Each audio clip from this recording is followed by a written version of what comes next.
As the Rockies get ready to play the Reds when we come back on Root Sports. Drew, George, and Jeff in the booth talking about number 17.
However, nobody has made a bigger impact on the sport of baseball in Colorado than Todd Helton. It's done it! The Rockies win it! From the flash of leather at first base. How does he do that? Time after time. To the powerful swings he took at home plate. God, another home run. Todd was an amazing athlete to watch. And this dog's hammer. The moment he started, he wowed us all with his poise on and off the field. And for 17 years, Colorado fans could only marvel at what Todd Helton produced on a baseball diamond. Today, number 17 is officially being retired and will forever hang on the walls of Coors Field as a reminder of the greatest Rocky to ever wear the uniform.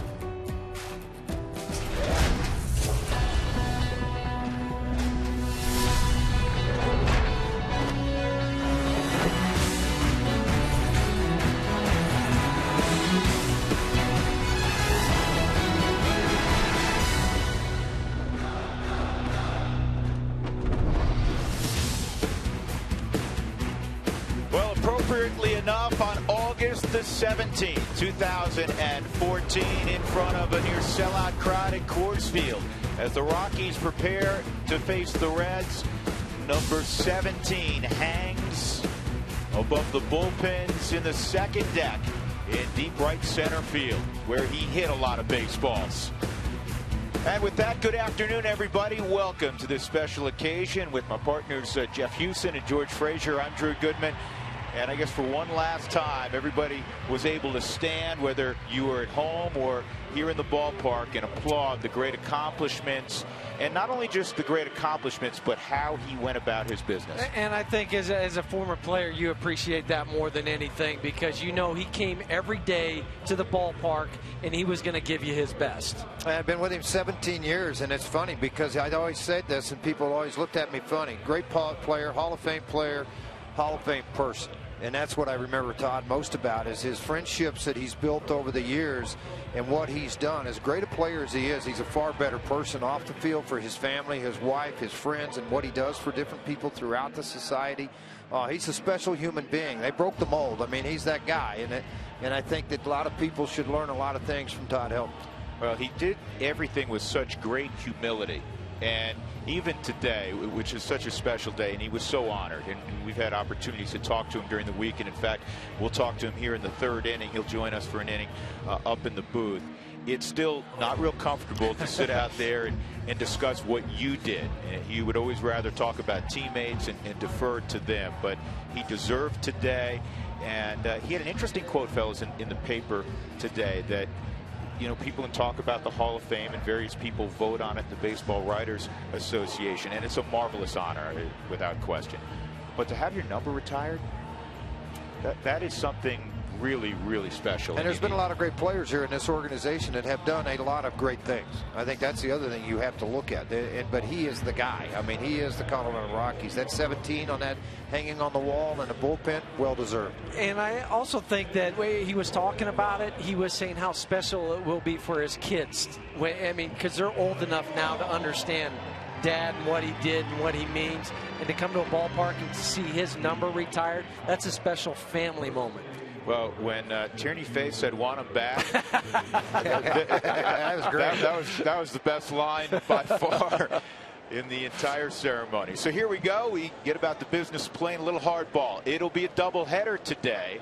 The Rockies and Reds at approximately 2:11, and then at 7:10 they'll play the makeup from yesterday, as Billy Hamilton takes strike one from Jordan Lyles. And again, yesterday, if you were out and about and you missed it, there was a water main break outside the ballpark on Blake Street, which prevented water use here in the ballpark. So the crew was fixing that, and I understand they completed the repair in the middle of the night last night. They had a backhoe out there. The city, I know, did a great job. They were out there within 40 minutes of when it broke with a backhoe, and this is fouled off.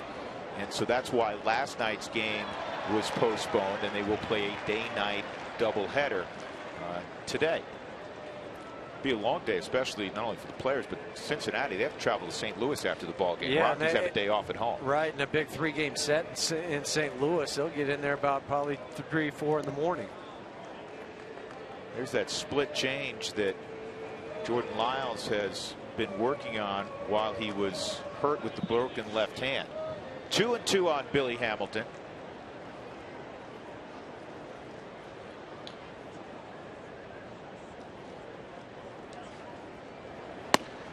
And that's a little tight at 94. So it's 3-2 on the Reds rookie leadoff hitter, who has to be at this stage of the game the leading candidate, fellas, for Rookie of the Year. Yeah, 44 stolen bases. I don't know how you could walk away from it. This is his game. Slap it on the ground. You got to get rid of it in a hurry. You saw the speed there.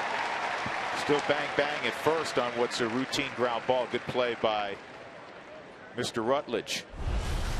Let's take a look at the Reds lineup for Brian Price this afternoon in the first of 2. It's brought to you by Southwest Airlines. Find our fares online only at southwest.com. Zach Cozart will be next, then Jay Bruce, Devin Mesoraco with 20 home runs. Brian Payne will be at first. Chris Negron's had a big series, 4 hits on Friday. Skip Schumacher, Chris Heisey in left field, and Matt Latos healthy again. He's on the mound, and that's strike one on Cozart. Well, a good early start here for Jordan. 94-95 on the fastball. And throwing strikes. That's been the key. He worked at 3-2 on Hamilton and got the ground ball out. It was spotted well, evidently just off the plate at 95. Well, I'm a big believer in catchers moving to corners and not throwing to a glove, but throwing to a body. And that time McHenry went to the outside, tried to square the ball up to the center of his body to get the strike call. On one hop to second, Culberson jumps, needs help, got it from Kadire, 2 outs.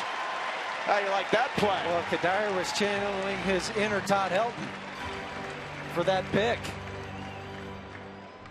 I mean, at first you weren't sure if Charlie was going to even be able to get to this ball, but good thing he's got the shortstop arm strength, and then the pick from Kadire at first. Yeah, applause all the way around. And somewhere not too far away, number 17 is applauding his good friend Michael Kadire. 2 outs. Well done on both ends. Here's Jay Bruce. And he swings and misses at another 95-mile-an-hour heater. Jay Bruce, fortunately, has had a quiet series. He's 0 for 9. Thunder and a little lightning off in the distance. This is a ground ball to Kadire. He's got to back up. We'll get a little help, and that's a great start for Jordan Lyles. 3 ground ball outs. There's Todd. upstairs. We'll see the Rockies on offense when we return on Todd's Day.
By your neighborhood Toyota stores. Toyota, let's go places.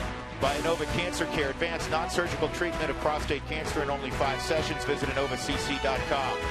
And by Southwest Airlines, find our fares online only at Southwest.com.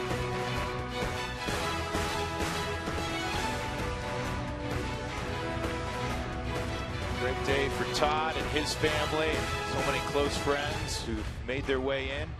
As Todd's number retired a few minutes ago. Charlie Blackmon's going to lead things off for the Rockies. He's swinging the bat well. He hasn't had many droughts this year. He had one recent one, but he's fully recovered from that, as Blackmon over the last 3 ball games is 6 for 14. Drew Stubbs will bat second, Corey Dickerson third, Michael Kadire back in there in the 4th spot, Arenado, McHenry, Rutledge, Culberson, Lyle. Same lineup that was written out yesterday afternoon by Walt Weiss. He had to scratch Justin Morneau late, and obviously Justin's neck is still stiff, and that's why he's not in there this afternoon. Matt Latos, very talented, big, strong right-hander, the former Padre on the hill. Here are his numbers, brought to you by Inova Cancer Care, a novel approach to cancer care. Visit InovaCC.com. Well, he has history, obviously, of pitching here at Coors Field in 5 games, 3-1 with the 3.21 ERA. Pretty good trade for the Reds, though. It's in his career, he's 32-14. Wearing a Cincinnati Reds uniform.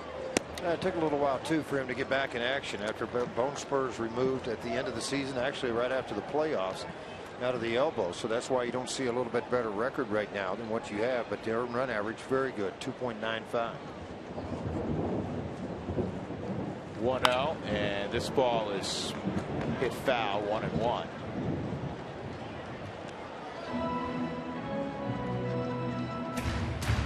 Rockies and Reds have split the first 2 games of this series. The Rockies won 7-3 on Thursday night, and then they fell, giving up a run in the 9th inning on Friday night, 3-2. A well-pitched ball game. That was the day of the bullpen for the Rockies. Matt Bilal getting the start, and Matty did a great job for 3 innings.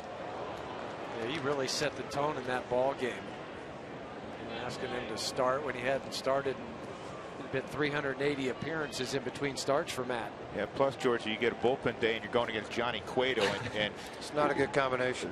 He and Kershaw have been the 2 best pitchers in the National League without question this year. Yeah, better known as Johnny Allstaff. Everybody, when the phone rings, just grab a glove. It could be your name. 2-2 on Blackmon. Latos, a big dude who is just 26. He won't turn 27 until the offseason. 6'6", 245 pounds. Every bit of that. Breaking ball is yanked foul.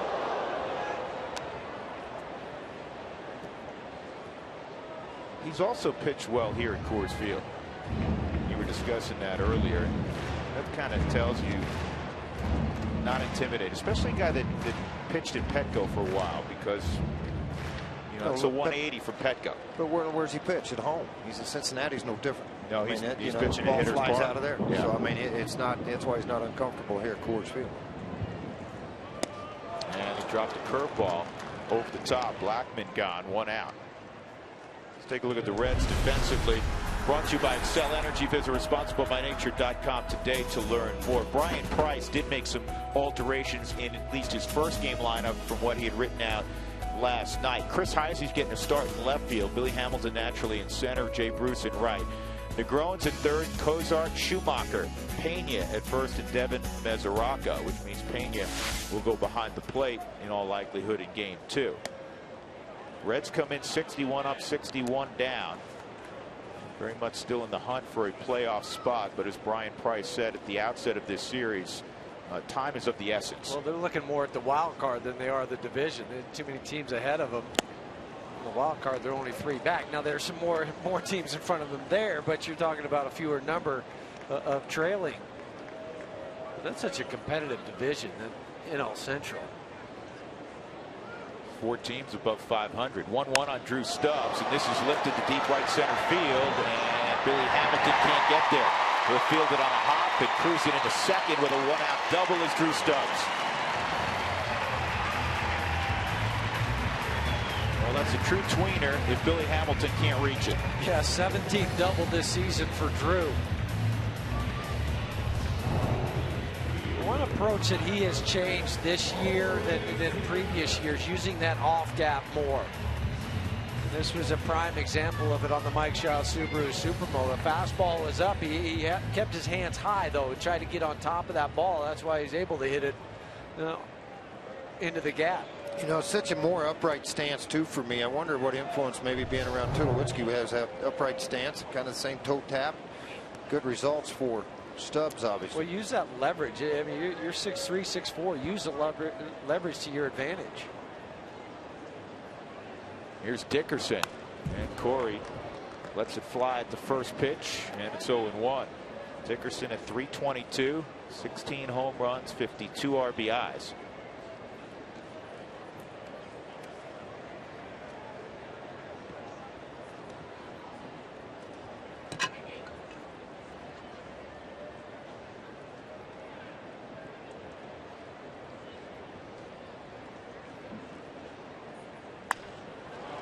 Ball's lined to left center or left field down the line. It's fair. Takes a hop and goes.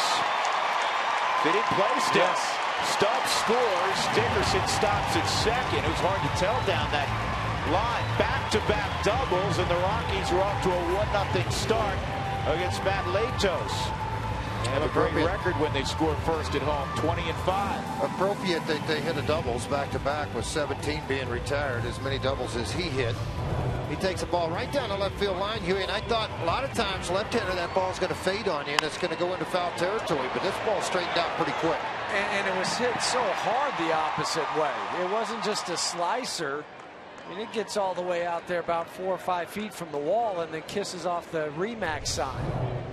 Now an 11-game hit streak for Corey Dickerson. Here's Kadire, and he bounces one to second. And Michael is out, moving to third is Corey Dickerson. Can't tell you how good it is to see number 3 in the middle of the lineup.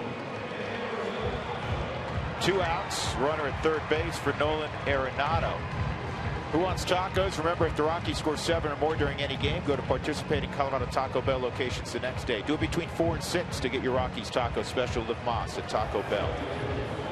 And here comes the rain. Here comes the tarp. And we'll have a rain delay.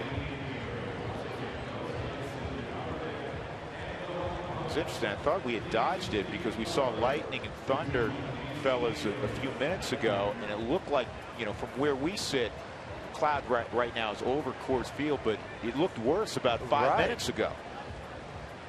You just want to make sure with 2 games today that they don't get the field too wet and too unplayable. Well, on the other side of that, too, you shut it down now, you get an hour and a half, your pitchers may not come back. That's the other side of it. Now you're really in a jam. Let's hope it's just a brief 5 clear up shower? 7-10 minute shower and get out of here. One of those clear me up showers? Yeah, there's blue sky, at least from what we can see to the west, so hopefully it is one of those quick deals. Here's what we're going to do. It's 1-0 Rockies. They're still hitting at the bottom of the first inning.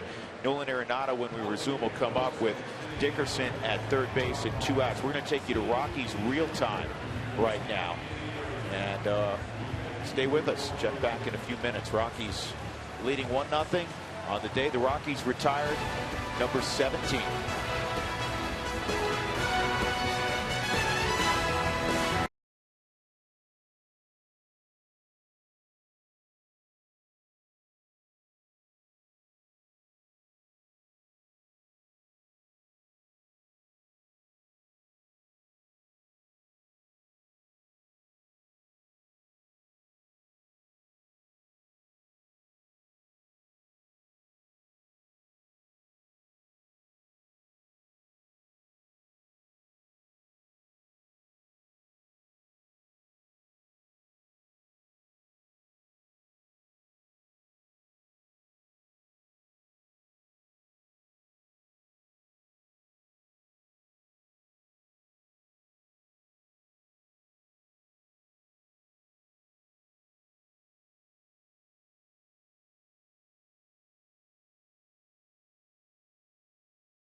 weather will change in Colorado. Isn't that how the saying goes? Pretty much. A quick, brief rain shower that moved through. Now it's sunny again. Now it's beautiful out, only in Colorado. So it is a rain delay of 21 minutes. Write that down on your home scorecard.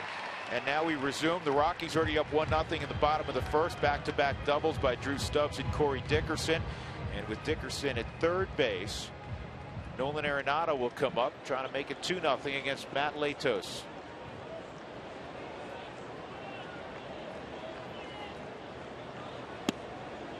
And that pitch is in there for a strike. Home plate umpire this afternoon is Dale Scott. Dale's the crew chief.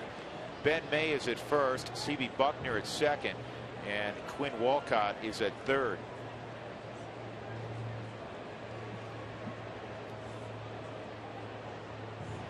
That's a base hit to right field. Arenado comes through. Dickerson come on down. 2-0 Colorado. RBI number 48 for Nolan Arenado, and a nice job of hitting on the ball down and away. Took it to right field. Some guys just have a knack for 2-out RBIs. Nolan is one of those guys. On a nasty pitch. It was. He had to take the top hand off the bat to create a little more length to cover that pitch on the outside corner. Latos not very happy right now. Quick start, 2 doubles and a single. You're down 2-0 in a ballpark that he's typically pitched pretty well in. Well, Nolan took off about a second and a half before the ball was even delivered to the plate, and then he said, I can't go. This is too much time.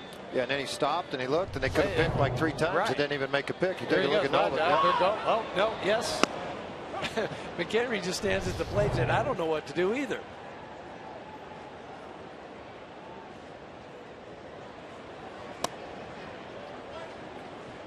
I know who's on high alert. That's Brian Pena at first base. Mike McHenry on Friday night. The Rockies had Culberson at first. Aroldis Chapman throwing 200 miles an hour on the hill. And McHenry pinch hitting for LeMahieu hit an absolute missile right over the first base bag. Now Pena was holding on. The ball literally basically knocked him over. He fell into the bag. Double play, game over. The ball caught him. He didn't catch the ball. You're right. He said it was one of the hardest balls that he's had to catch. And if that ball gets by him, it's down in the corner. The game is tied up at minimum. Game's tied up, and the Rockies have the winning run at second base in Mike McHenry. I was talking to Skip Schumacher about this yesterday. We were talking about Aroldis Chapman. Here's the 2-1. That's off the plate, 3-1. And he said, Chapman's ridiculous. There's Skip. He had to face him when he was in a Dodger uniform. He said it was 4 pitches, and I went back to the dugout. He said it was scary. It was ridiculous. And he goes, everybody is frightened of him, I guess, other than Mike McHenry, who took him deep last year. He said that ball he hit was touched. That was his way of saying. Well, the other thing, too, in that ball game is Chapman did not strike anybody out. So it snapped a consecutive streak of 49 games of having a batter strike out against Chapman, a major league record. 2 on after that walk with 2 outs. Josh Rutledge, the 7th man to hit here in the opening frame for the Rockies. They're already up 2-0 on Matt Latos. Getting 2 runs against him in 9 innings oftentimes is difficult. Tweet your question using the hashtag Toyota Talk, and watch as we answer as many questions as we can during the 5th inning. That's our Toyota Talk inning.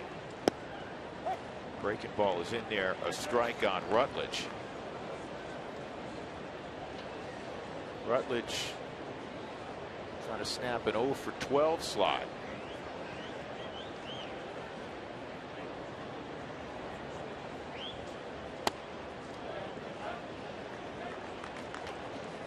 Seems like early on for Latos, since he steps on and starts on the far first base side of the rubber, that he's not able to get inside with any fastball to a right-handed hitter. Well, when he does, it runs off the plate. They're able to take it. It's too far in. You can't entice a swing.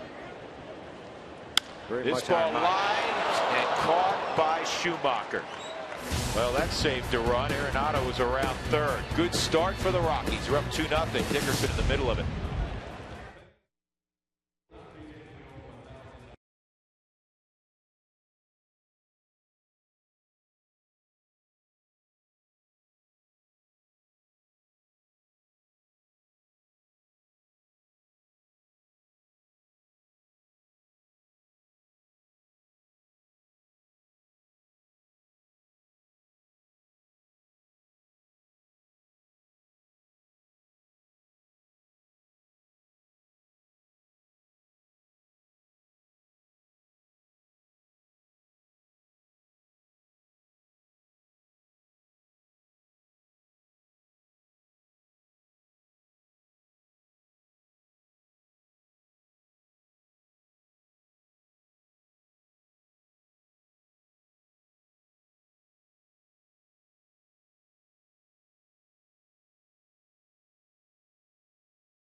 Yeah, 162 game season takes a toll, and as you got older, it usually take you a couple of, when you're younger, it took you a couple weeks to get over that soreness, and you're back at it, and you get 40, 42, as LaTroy is.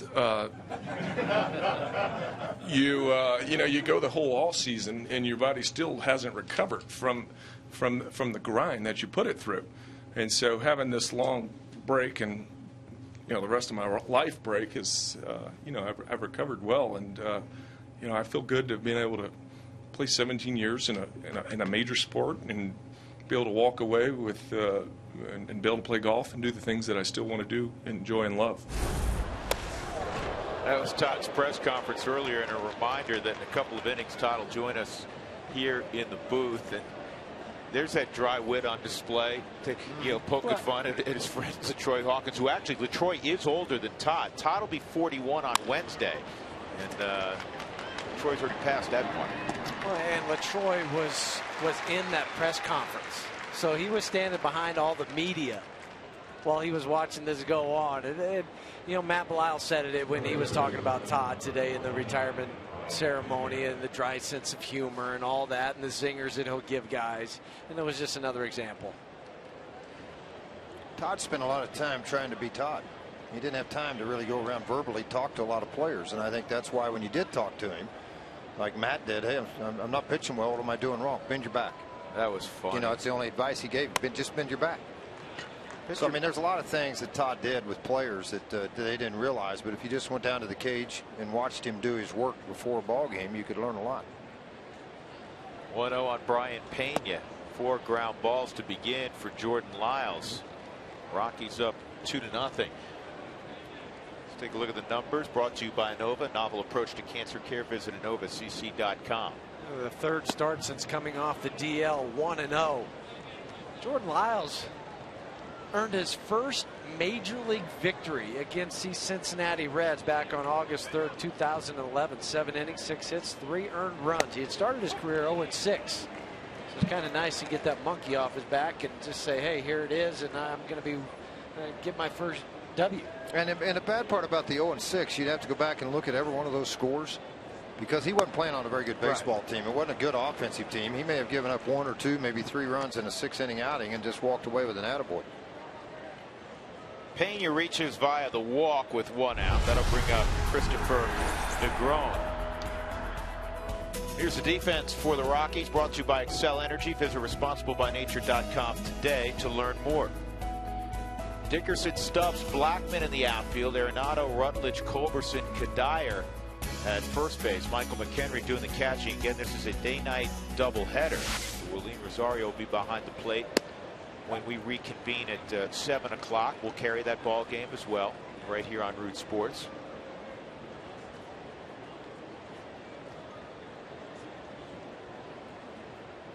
Negron, a 4-hit game on Friday, career best, and what was really neat for him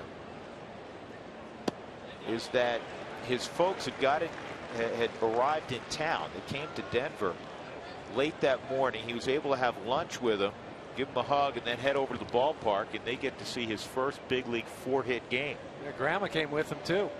We got Grandma here with Mom and Dad, and he goes out and has 4 hits, including the game winner.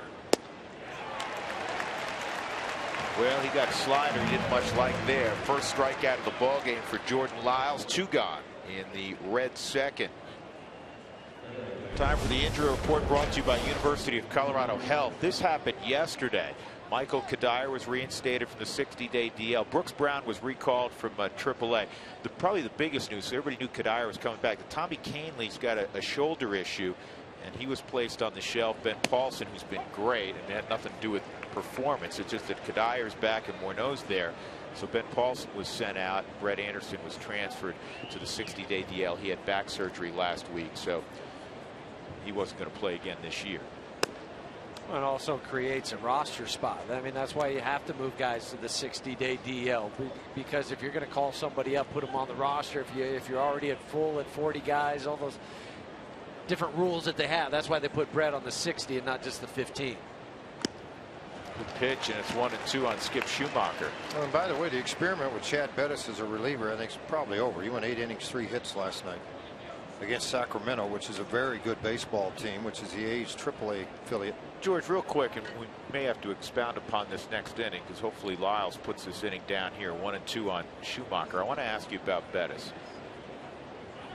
Outside, why would a guy who has great stuff and can, pitch in the mid to upper 90s and is a tough guy, why would it not work in short stints, and yet when he's lengthened out, at least at the AAA level, he's been really good? I think, Drew, to be honest with you, the attention and the cameras and everything that goes on with being in the big leagues did not make the pitches he's making at AAA right now. So you he's don't hitting think corners, he's on the knees. I don't have anything to do with stuff. No, it doesn't have anything to do with whether he starts or relieves. You think I just think mentally once he needs to make he's that able change. to get over this third dick and be able to do things, that he'll figure it out. And I credit Dan O'Dowd with this. When he went back down, Dan said, hey, you know what? You had success as a starter in Tulsa. You had a little bit of success in AAA. We're going back to being a starter. And they're shorter starters. I mean, it's only common to be able to try to do this. This ball's in the air to left, tracked down by Dickerson. Pena left at first, and Jordan Lyles is safely through the second inning. The Rockies have a 2-0 lead.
Flashback, August the 2nd, 1997.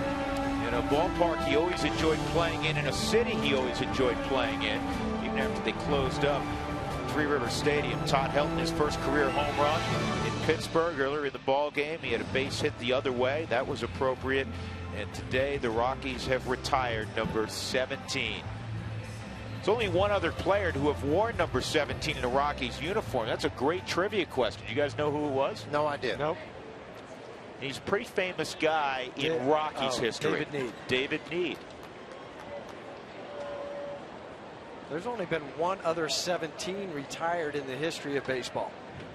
Dizzy Dean with the St. Louis Cardinals. I did not know that. That's another trivia. Good trivia question. Absolutely. Rockies sent 7 to the plate in the first inning. They scored 2 runs against Matt Latos.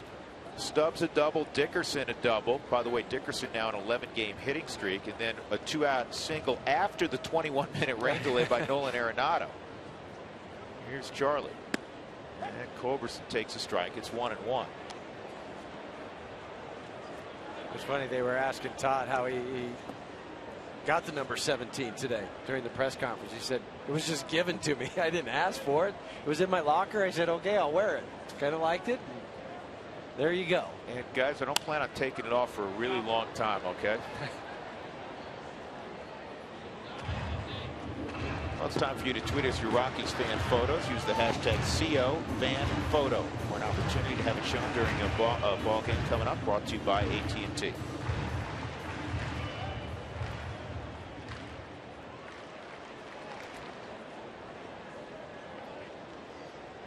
Two on Culberson playing second base today.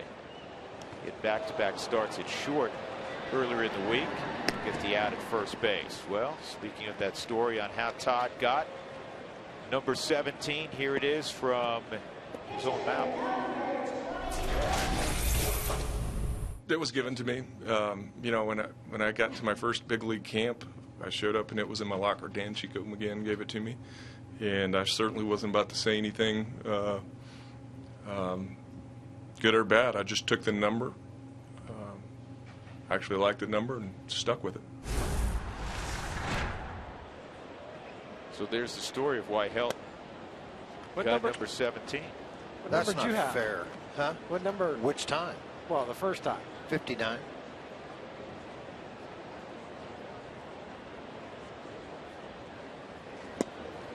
Jordan Lyles takes low. 2-0 on Lyles.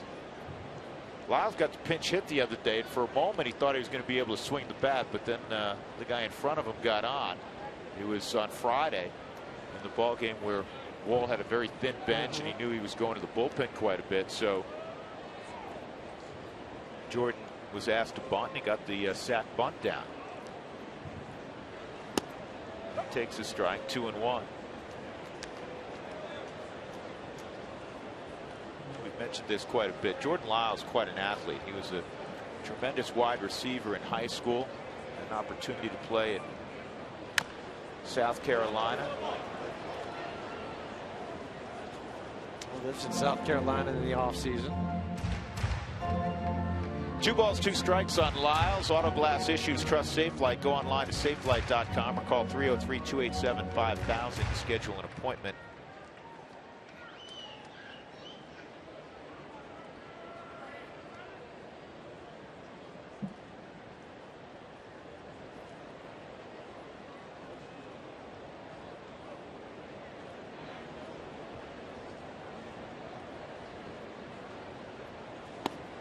And Lyles a strikeout victim, so they're 2 gone. That'll bring up Charlie Blackmon. We were wondering how Helton got 17. He explained it to us earlier. I know what he wore on the football field at Tennessee because we have a lot of footage of that. Todd joins us now. What'd you wear in baseball in Knoxville? Number 3. You did, so you wore 3 there too. 3. Oh, you wore 2. You wore 2. That's right. 2. Yeah, 3 in baseball. Had you ever worn 17? Never. Never. Just walked in the clubhouse, and that was the number they gave me, and went with it.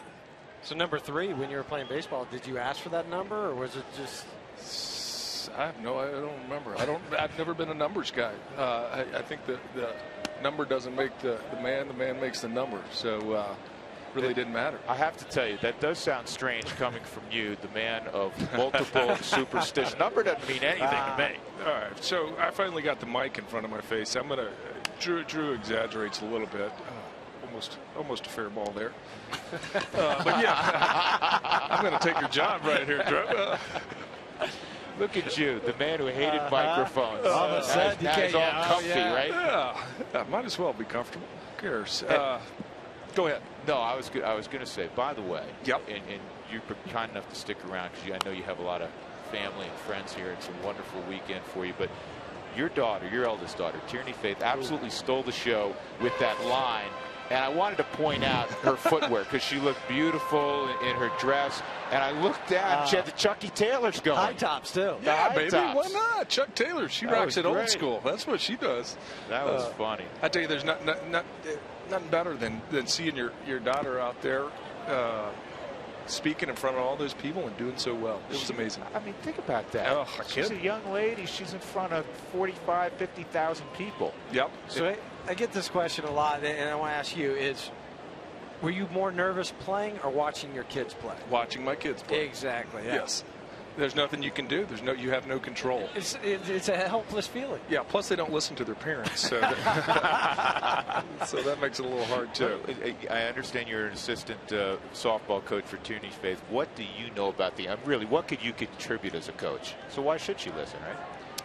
Well, I'm used to like yelling at Nolan and stuff like that. So I've got to worry about the psyche of an 11-year-old girl. So this ball's touched a little bit right center field. This is back where 17 used to hit back wall of the bullpen, and Charlie Blackmon has made it 3-0. What a season for Charlie. His 15th big fly.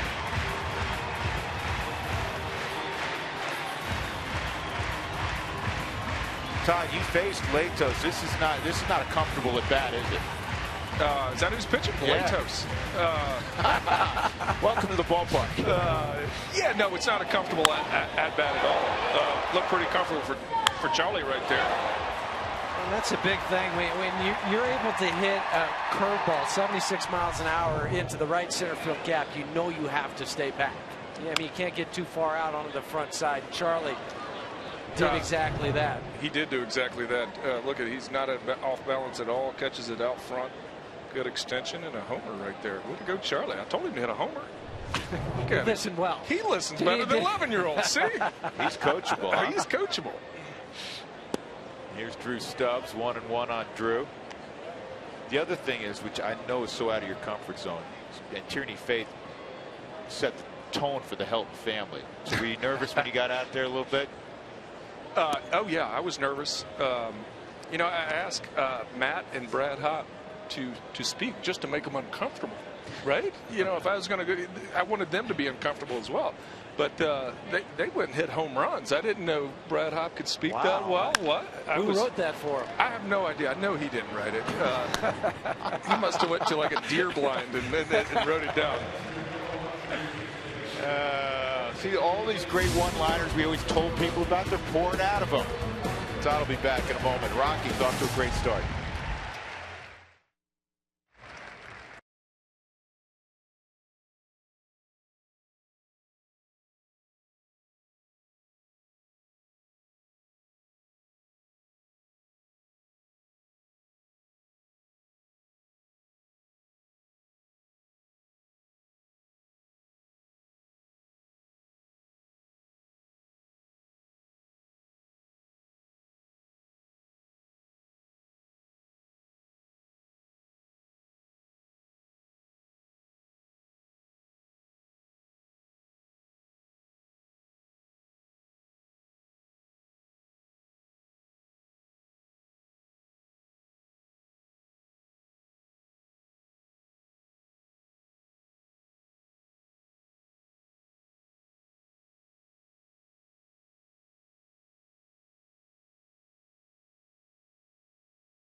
Has been home with us this season a lot. I want to ask you one question. Do you want him back?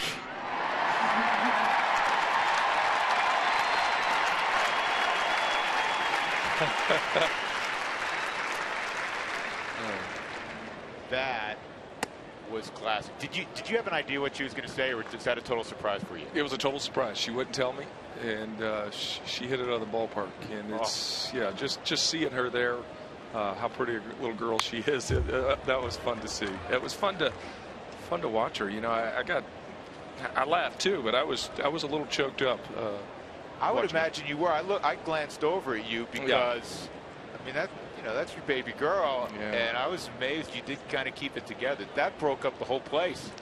I know. I mean, it kind of, like you said, set the tone, and I guess I'm just really proud of her.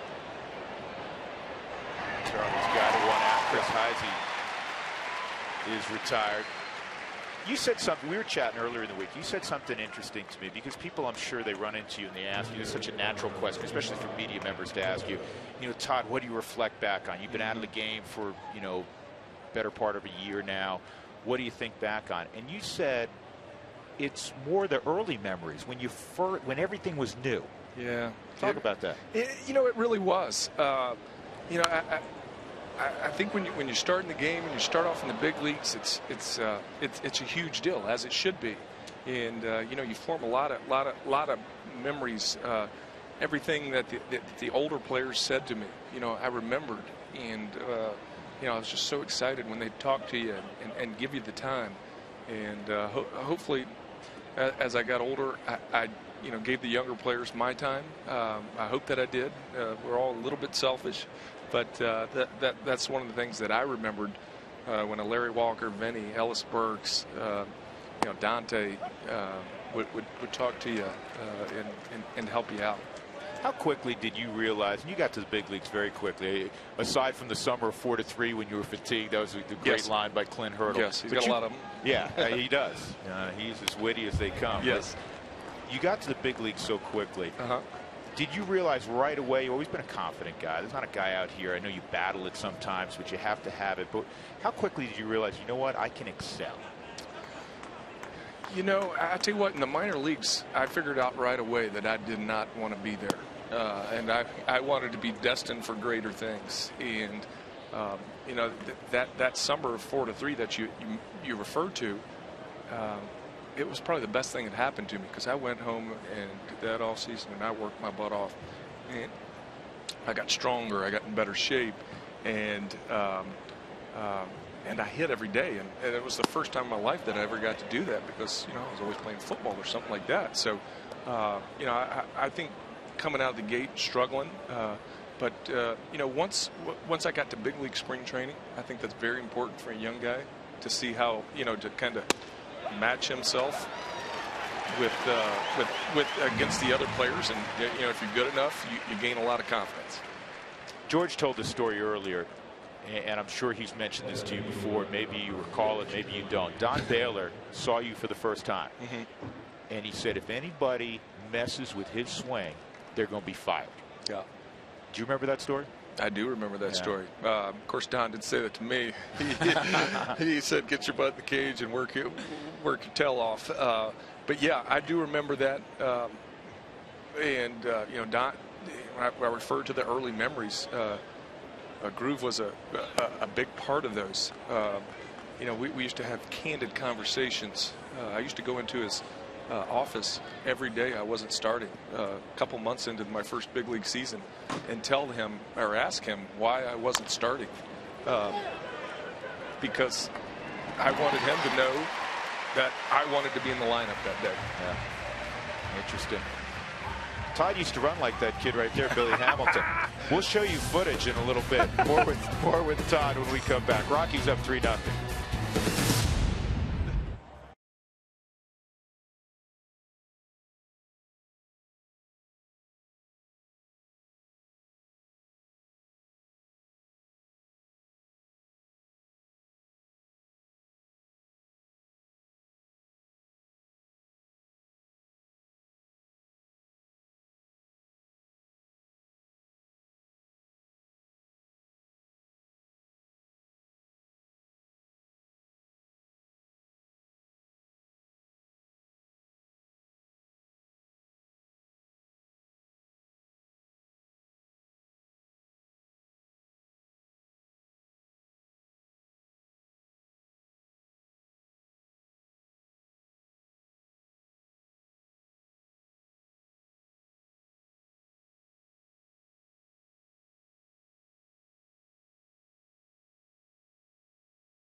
Well, there's a whole stack of memories. This is June the 19th, 1999. We've told you this back when Helton could run. When triples were a part of his game.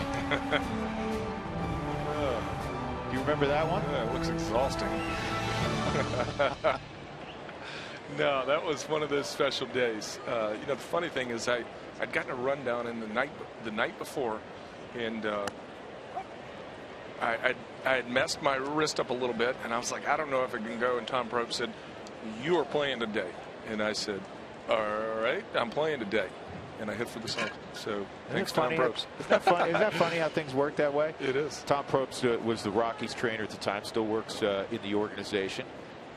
Gets to wear a jacket time more frequently now than when he was on the bench. We're going to throw up another image here because there's so many great images. But when I think of you, there are a lot of images for me. But you were a guy that was so stoic, and there, I mean, you let it out. The utter joy. Do you have it somewhere in the house or on the, you know, at the ranch? Is that picture somewhere? It is somewhere. I do have that up, and I have, like I said, I have a bunch of friends in, and they made me a bronze sculpture of that. Is that right? Yes, and it's a beautiful bronze sculpture, and just got it, and right before I came down. So I was very thankful for them, and that was one of those times where you're supposed to let it out. And I remember after that whole run, the biggest difference in a regular game and those games, playoff games, and the run we went up leading up to it, is when I went home, I was mentally exhausted. And you know me, I don't get mentally exhausted too much. So yeah, not only were you you know, end of the season and you were into it, but you were concentrating every pitch, and every pitch meant the world. And those are good times. I also remember the first at bat in Philadelphia for you, first time in the postseason, and if memory serves me correctly, the first pitch you hit for a triple. Triple, thank you. Yeah, to deep left center field, that little corner that's cut out there in Philadelphia. Yeah, you know what? It should have been a homer. That's what I think. Most places, I call it a homer. You can call it now. I call it a homer. Yeah, as I get older and out of the game, it's kind of fly. It's kind of all my everything's going to double, I think, or multiply by pi.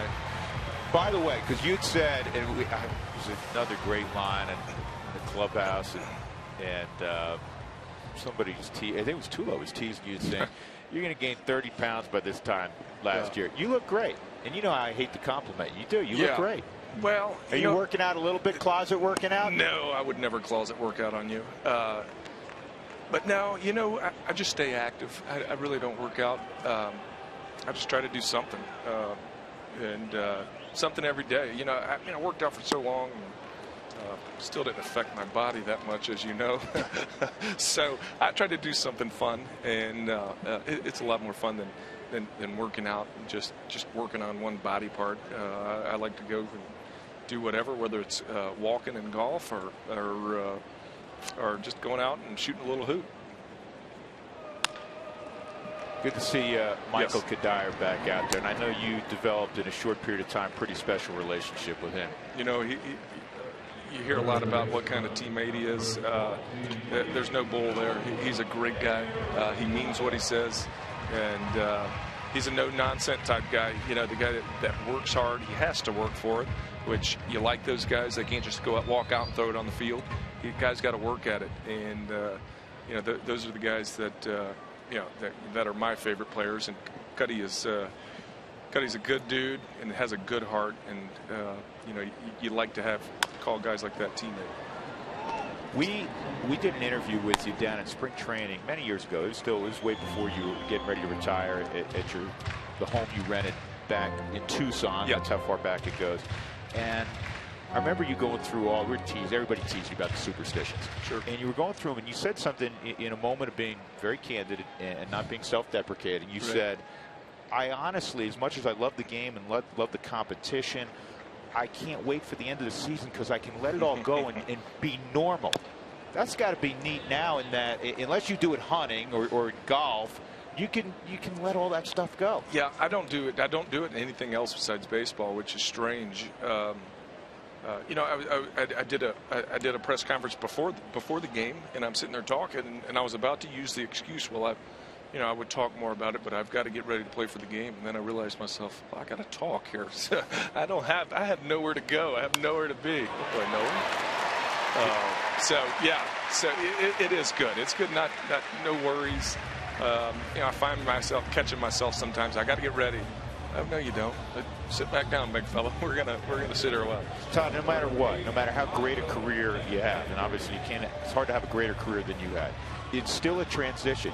You're a young man, and yet you're doing something different than you've done certainly your whole adult life. And really, as a kid, you're playing football and baseball, probably hoops back in the day, also. How tough a transition has it been? You know, there's days. You know, I had years to prepare for it. You know, I mean, I knew the day was coming. I mean, you can't play forever. So I was smart enough to. I asked questions that guys that have retired. I asked them, you know, what they did to keep busy. The questions they asked their wives before they got retired. So I felt like I was prepared for it. I really wanted to be prepared. I don't know why, but I did, and I think that served me well going into it. But no doubt about it, there's hard days, days where I miss the grind. I miss going. You know, I've got to go to the park. You know, I got to get in the cage. I got to get better. You know, guys, we like to get better, or at least feel like it. I've told this story about you also, and this struck me because it was really late in your career. A couple of years ago, and I asked you one day what you were working on specifically, because you know in our job we're always trying to find something. You come up to the plate 600 times trying to come up with something fresh to talk about, and you said, I'm just trying to get better, and you meant it. And I'm saying to myself, that's really telling, because here's this guy with all these unbelievable statistics, and he's still trying to get better, and at that time you're probably 38. Yeah. Yeah, you try to get better. You got to work smarter. But yeah, you know, there's a lot of little things I worked on. As you get older, you have to work hard if you're going to stay in the game. You know, sometimes I'd go up there and swing the bat, and I'm like, I don't have it today. You know, that's just the reality of it. And those days were tough. But the reason you kept playing at 37, 38, 39 is, man, when it felt good, you know, it just brought you back to the good old days. So that's loud. Stay fair. I'm a big Michael McHenry fan. He can swing it, can't he? He can swing it. Hard-working guy. Plus, he's from Tennessee. There he is. There you go. There you go. He's a hometown guy. Hometown guy.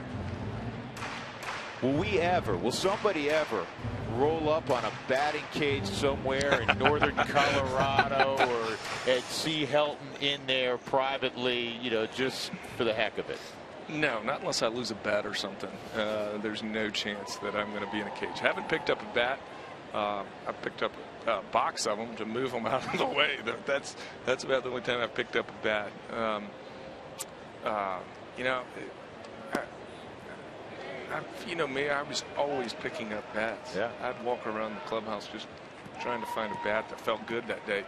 So I picked up enough bats in my life, and just, you know, when I put my mind to something, I'm pretty good at letting go. Letting go. Yeah. The golf game's getting good, isn't it? Not really. Except when you played Pine Valley. I saw you played Pine Valley. I did. It whooped me pretty good. Lucky enough to have some good friends that took me out there, and that's a lot of fun. But yeah, that's one way. That's one way to compete a little bit, is go out and golf a little bit. Game that I'm not that good at, but enjoy playing, and you know, get to learn another swing. Everybody knows you have a special relationship with a guy you grew up in college with, and you were the quarterback before Peyton was, and you guys remain very tight. Is it fun? Do you live vicariously at all through what he's able to do here in town? Yeah, you know what? A little bit. You know, he's the man. You know, he's the quarterback of the football team.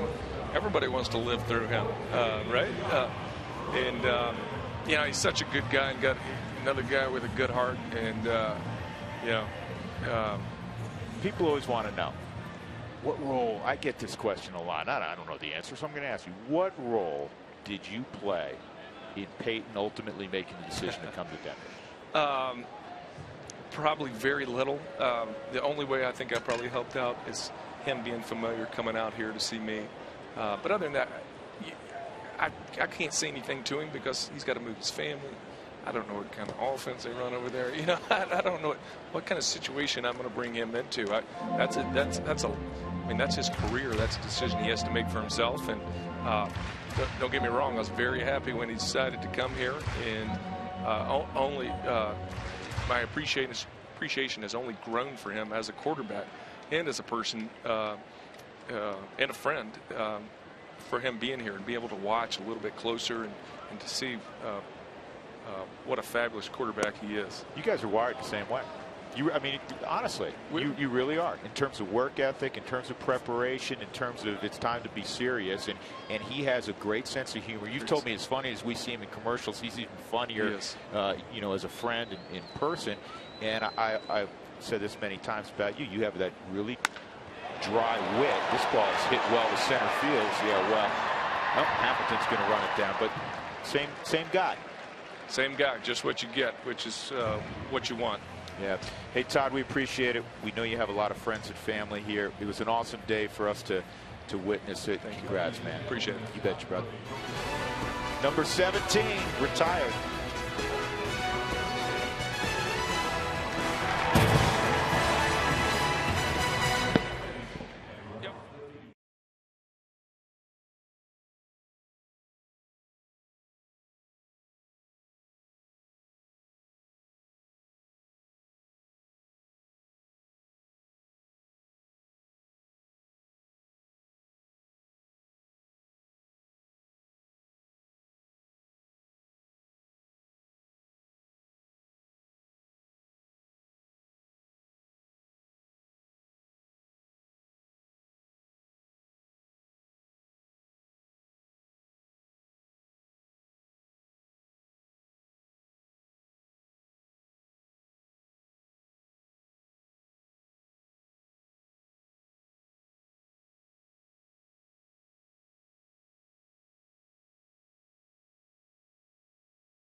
Up 3-0. Just saw the right field foul pole. Of course, Todd hit a lot of home runs there. There's the number 17 retired. Let's get you some Coors Light cold hard facts about that number 17. Huey already said there's one other 17 in baseball retired. That's with the Cardinals. That's Dizzy Dean. 2 17s in the NBA. John Havlicek with the Celtics and Chris Mullin with the Golden State Warriors. In the NHL, there are 2. The Hurricanes with Rod Brindamore and the Oilers with Yari Curry, who actually ended his career, if fans remember, with the Avs in 97 and 98. 17 players also have worn the number 17 this year in baseball. One of them is a former teammate of Todd's. That would be Chris Iannetta with the Angels. And Reed Brignac with the Phillies has this year. Sin Soo Choo of the Rangers is the number 17. And you guys were talking about David Need having 17, right, originally? You remember when Saberhagen was traded to the Rockies in 95? He wore 17, but he took 31 because Need had 17. So I was looking at it, I was thinking, there potentially could have been a third 17 because Saberhagen was a big deal then. Saberhagen was a real big deal. Yeah. I did not realize that. He took 31 and Need kept 17. Oh. 1 and 2 from Lyles, and that gets Zach Kozar. So he'll be at first base to begin the 4th inning. Rockies up 3-0. Rutledge hit that ball well at the end of the last chance to get out. Rockies doing a good job against Matt Latos. I think athletes also sense the day, and you know, obviously every Rockies player was out early. Todd's been around the clubhouse the last 2 days. He has a lot of friends in there, guys obviously he played with and in some cases played against. And I think there's you know, a different energy, and it's palpable today. It's been a rough ride. We all know that. But the Rockies have come out. They want to do their best to honor 17. Sure, just because of the way he honored the game, I think. Coming to the ballpark every day, and it was just about his focus and what he was doing and how he could get better and help the club win. I would agree. I just think just the presence of having him around all the time. And I hope, honestly, this year it was probably smart to just stay away from everything. Not come to spring training, not do the other things. And I hope in the future that he comes back and is around spring training like Vinny is, and like Ellis Burks and Pedro Estacio, Larry Walker. And he has said numerous times to a lot of people, he has said it to us, that he wanted to take a full year before deciding what truly he's going to do down the road. And I think he, at some point in time, liked to get into baseball again, back into baseball. He obviously loves the organization, but it has to be right, and it has to be after a period of thought and seeing exactly what that would be.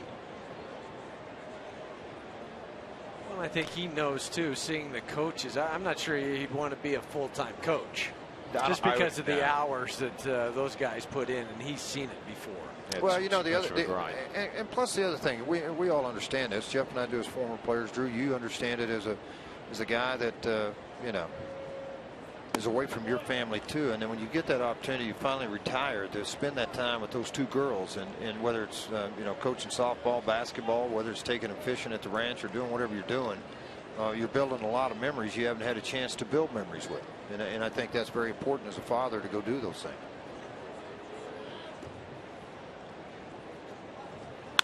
Jay Bruce hits this to deep right. He's going to get on out of here. And now the complexion of the game changes quite a bit. On the first hit for the Reds of the ball game, they're now within a run. 3-2 on a 2-run home run by Jay Bruce. His 13th of the year, his first hit in the series. Well, average-wise, struggling on the year, 219 average, but the home runs have not. 13 home runs now, 49 RBIs, battled some injuries, been on the DL. But he came out swinging here. He got a good pitch, Jeff, out over the plate, about a little bit above the knee high for a left-hander. Well, and it helps when you're ahead in the count. You can look for a pitch in a location, and when he didn't miss it.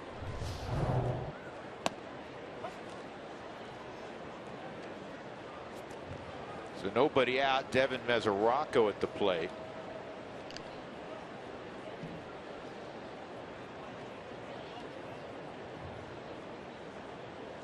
Mesoraco. You want more pine tar? He wants a new batting glove. Okay, this is a first for me. I haven't seen that before. I've never seen a guy call timeout and say, "Hey, give me a new batting glove." Must have had a hole in it. Must have tore when he was trying. You know, when those, because you guys always used to like to pull them up really tight on your fingers. Right. He must have pulled it really tight, and just that was the end of it. They got to be too embarrassed to go back and ask for another one. I just say, forget it. I'm just going to use this one. For 1AB, you can hit with the hole in the palm, right? You know, I'm wondering too, though. Think about it for a second, Jeff. Right, that's on his right hand. It's the top hand. So a lot of times that's where you feel the jam shot. I wonder if that's one of those padded gloves he forgot to put on. He just went back and got it. See the padding on the outside of it? On the outside of the hand there? Okay, maybe because he's been hitting, you know, he's been hitting so much that, and been hit a few times. All right. It appears that it has padding on it, a few other things. I don't know if it's padded in the palm to absorb that hard sinker. Might cut him some slack for that then. Yeah. 2-strike count on Mesoraco in a 3-2 game. And he went. Batting glove and all. He's going to take that. If he's Helton, he'd take that batting glove, toss it right up over the dugout to a fan right now, because it's useless for him. 1 out. That's the third strikeout for Jordan. Brian Pena coming up. Time for the Steel T Heating and Air Cool Stat. Never a trip charge for a repair. That's a $69 value. Steel T, the T stands for trust. Go to steelt.com. Only 10 players who started their career after the end of World War II had a higher career batting average than Todd Helton's .316. Isn't that something? Tony Gwynn, who we unfortunately lost recently, Wade Boggs, Rod Carew, Miguel Cabrera. What a career he's putting together. Joe Mauer, Guy George that we lost too soon, a good friend of yours, former teammate Kirby Puckett. Culberson is not going to be able to make the play from the seat of his pants. Albert Pujols is at 318. Vladimir Guerrero, you know something about Vladdy. Right. Ichiro is at 317, and Roberto Clemente. Just look at the names on those on that list, and just how great they are to throw up an average like that. I'm looking at Wade Boggs with a 328 average. He is the only guy in Tampa Bay Rays history to have his number retired. That's number 12. And you know what? That shouldn't have happened. No, I know. He should but have been in Boston. What was he thinking about? I agree, but I'm just saying Tampa Bay has one guy's number retired, and it's Wade Boggs. Some of that, I assume, was because he's from Tampa. Right. And he didn't play there very long. No. Boston. Awkward. Yes. Okay, you played here for 2 years or whatever it is. I don't know. You know, it could have been a year longer than that. To check that out, see what his stats were for Tampa. But Drew, are you on that? I'm on it. I'm on it, Frisch. All right, go for it. And the Rockies turn 2 here. Nope. They'll get forced though. Chris Negron will trade places with Pena. 2 outs. Might have had a chance for that double play if it wasn't bobbled by Josh. Skip Schumacher will be next. Just 2 years in Tampa for Wade Boggs, 98 and 99. So it was right, just a couple years. Got a good memory, Huey. Just off the top of my head, wasn't even checking Baseball Reference or anything. But you know what? And again, when you say played there, a lot of guys get towards the end of their career, and at 41 years old, he still had 300 at bats and hit 301. Charlie's going to get Schumacher at first base. Rockies 3, Reds 2 after the Brewers 2-run home run.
Bottom 4, Culberson, Lyles, and Blackman due up for the Rockies. It's time for our all-copy fun fact. And this is about the number 17. A few things you probably didn't know, that the number of syllables in haiku is 17. The number to call the police if you're in France, you dial 17. The atomic number for chlorine is 17. And this is my favorite. MIT did the study. They asked people, pick a number between 1 and 20. The number 17 comes up the most, making it the least random number when you do that kind of a study. Okay, wait. Did you get that phrase? Got it. Pick a number from 1 to 20. Most people pick 17. So it's the least random. That's crazy. Less random than, say, 9 or 2 or 19. I knew you'd got to study that. for everything, don't they? Yeah. Your reaction's priceless. What's wrong, Drew? Hey, you went to school with him. Why are you looking at us? You're looking at me and Jeff, and you're the one that went to school with him at Ithaca, America. Drew, that's Ivy League, too. It's MIT, basically. Well, that's not Ivy League, but you know what I mean. Yeah, it's not where we went to school. It's not where we went to school. Yeah. Mark, I love you, brother. I mean, only you. That's good stuff. 17. It's all about 17, right? Hey, good job today, by the way. Thank you. That was the first time we've worked in MIT. What you call in France if you got an issue. Yeah, you got to call the cops. We haven't had that in a while in a broadcast. Well done. Do my best. You know, every night, we've told this before, Susan Strand, who's our lead graphics coordinator, will challenge us to get a word in. So if you're ever wondering why we all of a sudden throw daffodil out there, it's a challenge. Like the other day, what did we have, Huey, in San Diego? He wasn't there. I wasn't in San Diego, but we've had it before. George, oh, that's right. George was there. George, what? We had a flower. It's dandelions, right? Right. And so we worked dandelions, and you don't want to get caught as an outfielder, picking dandelions out there. And so we win, and we have this ongoing deal going. Well, we need Mark to be doing this because he can work in just about any word or phrase. Well, especially if it involves a number sequence or something like that, because Mark's our stats guru. He loves to look up numbers for baseball. He's oddball numbers. Wait, the numbers or Mark? Both. Yeah. And Mark will come up and he'll go up to Scotty Garrett. Runner going, hitting runs on, throws, going to get Charlie Culberson. Hard slide into Zach Cozart, who was covering. Cozart getting up, he's okay. That's a good throw by Mesoraco. A really good throw and exchange behind the plate. It's all about footwork, quickness, and accuracy. This is very accurate on the Mike Shaw Subaru Supermo. The ball beat Culberson there, and then the collision. See that knee come right into that shin area. See, and allow Huey, I want you to talk about this a little bit. Watch his foot positioning as he turns it in front of the bag. It's almost like you guys try to prevent him from getting in there, but man, you're running a risk of getting hurt. Yeah, and speaking from experience, I had my big toe broken doing that with Pat Kelly when I was playing against the Yankees. I tried to block it with my foot, my left foot, and his spike went into the joint of my big toe. I had surgery the next day, a couple pins put in, so I'm not a big fan of that, obviously. Jordan Lyles with a solid single up the middle. Did you take a peek? Mike Gallego used to always tell me, and taught kids this, middle infielders, take a peek at the guy at first base. Is he wearing spikes, or is he wearing rubber-soled shoes? And you go and block it. If it's a rubber-soled shoe, you don't want to do it with spikes. Yeah, early in the career, nobody wore the rubber-soled shoes. I mean, everybody was in nails and spikes. And then it wasn't towards probably the second half of the 90s where guys started to wear the rubberized or the molded ones, whatever you want to call them. Those are less painful, but it still hurts when they're jamming that into your ankle or your shin. I still couldn't understand what Gallego was talking about. Of course, his legs were like tree trunks. You know, he'd stay in on a double play, and everybody knew it. Mike Tyson, the guy I played with in St. Louis, was the same way. He would stand straddle on the bag, and he'd just dare you to come in. And he was Manny Trio was the best. He'd throw that underarm exchange to first base at about 85 miles an hour, right at your forehead. Yeah, you better get down, right? This ball's in the air to shallow center. Hamilton's going to get there, and Blackman's retired. That'll bring up Drew Stubbs.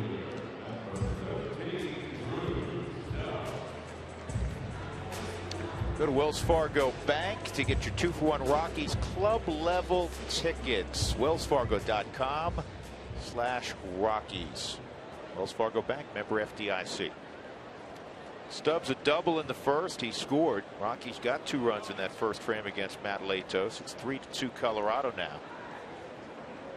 2 outs in the bottom of the 4th inning. Lyles at first. The former Red, Drew Stubbs at the plate.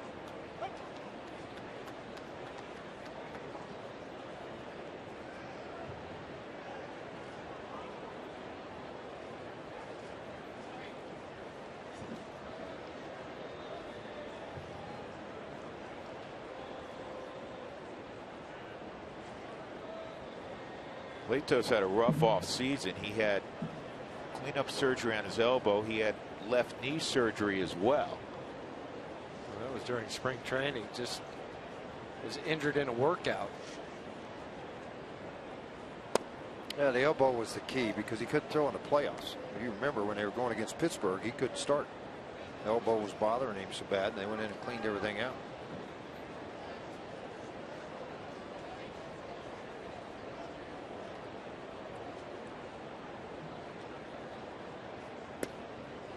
Look at this Reds club. You think of their ballpark. Said this on Thursday night, Jeff. They think, okay, they're going to be built around offense. They've struggled offensively for the most part, but they can throw some arms at you for Brian Price. Yeah, but the offense, you still have to score enough runs. And since the All-Star break, they're hitting 226, and with runners in scoring position, 211. And that's why they're 7th beneath 500 since the All-Star break. You know what? They're hoping to get Brandon Phillips back maybe at the beginning of this week, maybe even for the Cardinals series. Joey Votto is going to be out for some time still. 3-2 on Drew Stubbs. And Votto hasn't been right this year, period. Got 6 home runs. Well, it's his back power leg, the one that really sets the base for your swing, much like Carlos Gonzalez with the left knee tendonitis.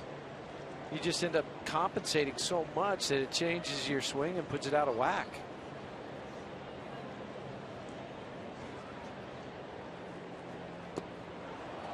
And Latos gets the strikeout of Stubbs. That's his 5th punch out. Couple hits, a man left. 3-2 Colorado off to the 5th.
Special day for a special guy.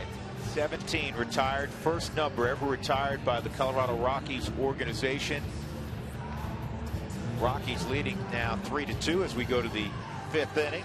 Chris Heisey, Matt Latos, and then Billy Hamilton for the Reds. It's also our Toyota Talk inning. So now the Rockies have reestablished where they're going to place numbers. Not that there's going to be one retired every year, but Jackie Robinson's 42, retired in every ballpark.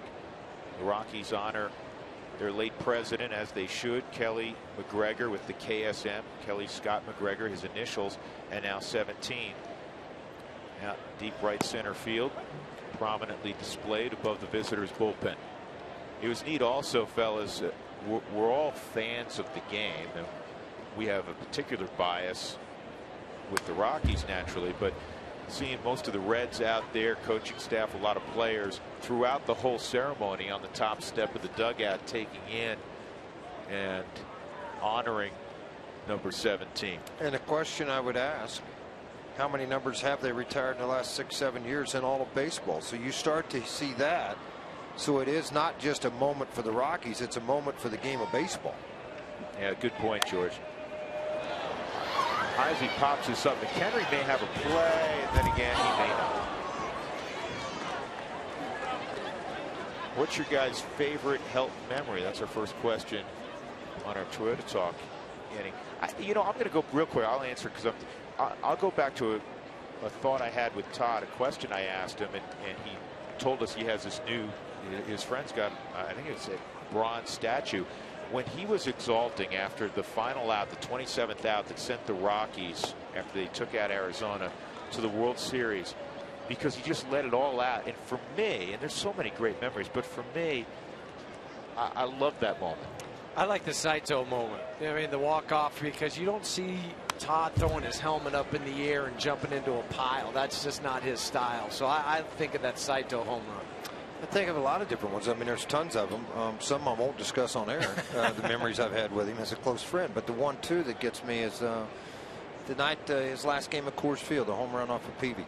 And, I mean, that was an individual moment for him that he hit that home run. As a team moment, obviously, the Saito, the fist in the air, that they were going to a World Series. And, you know, Todd and I had a lot of conversations about playing in a World Series, being in a World Series. And I was so thrilled for him as a player that he was finally going to get that chance to go play. George, that moment, I said it at the time. You guys have been with me a long time also. That's one of, I think, 2 times that I recall literally getting out of my chair and standing as we all described what took place. When he hit that home run against Peavy, are you kidding me? Couldn't script it any No. better. Well, I'll be honest with everybody listening on air. I mean, I watched a great player for 17 years here. Get a tear in my eye. I mean, it's so sad to see that he's not going to be back in that 17 uniform in the locker room, on the road trips, hanging out at a fishing hole, or, you know, at a hunting spot that we go to. So, I mean, all those things, you know, run through your mind when a player retires of their daily routine. 3-2, continuing on with Heisey, and that just missed. Heisey didn't even think it was a ball. He looked back and was hoping Dale Scott didn't call it a strike. Here's the final one.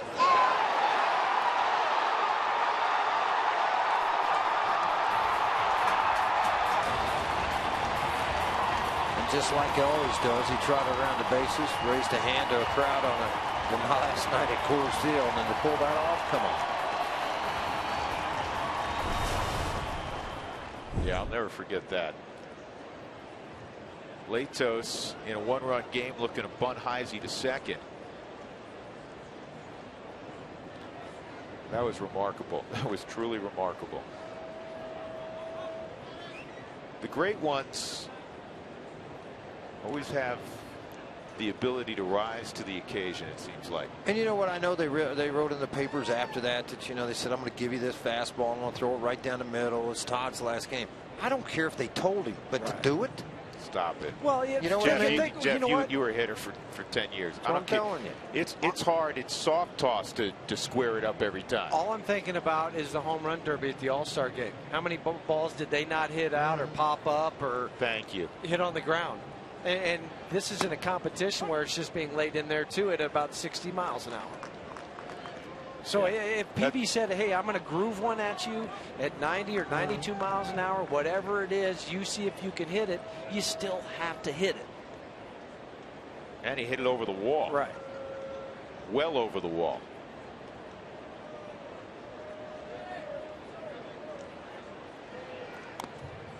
Oh, boy, that got McHenry. A foul tip. Started to come out of the crouch early to be able to go get the ball on the bunt.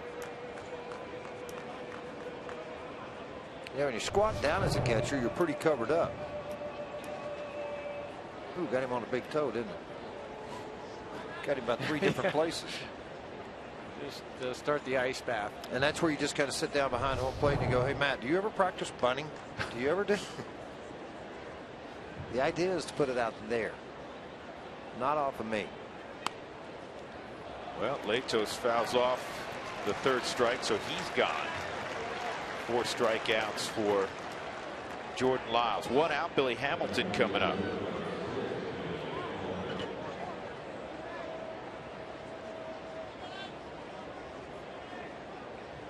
How long has Reds first base coach Billy Hatcher been in the game? He's been in it for years. Yeah, forever. I mean, 12 years as a player, now as a first base coach with the Reds since 2006. I go back to Billy. He's from Williams, Arizona, just west of Flagstaff, and I played against him in high school. Wow. When he was at Williams High School before he left to go to Yavapai. They get snow in Williams, don't they? Yeah, they do. But it was really funny because we played him in a doubleheader. And so his brother Johnny was also a baseball player and played in the minor leagues for a while. So Billy pitched the first game and Johnny caught. Guess what they did the second game? They flip-flopped. They swept us. With those two guys, just two brothers. It was a bad day for Sedona. Huh? Yeah, it was. But he was a 6th-round pick of the Cubs in I think it was 1981 because he played 2 years at Yavapai. He and Sean Dunston came up together to the Cubs as a couple of rookies. And it was fun to have those guys around. Full of energy. Love playing the game. Ball and a strike on Billy Hamilton. Billy's grounded out twice. Once to short, once to first. Runner going, and it's fouled off.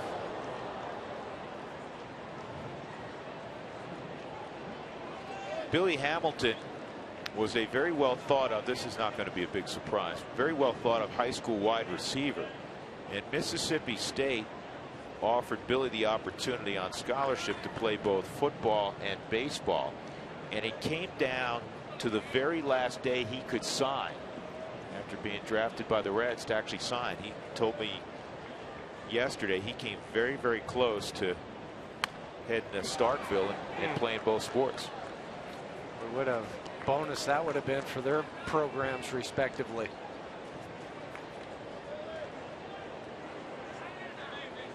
What other Rockies could possibly have their numbers retired? I had this discussion a little bit the other day. The first name that jumps out at me, Huey, is Walk, number 33. You could also look at Vinny's number 9. Yep. And Vinny's more home runs than any other Mexican-born player in the history of the game.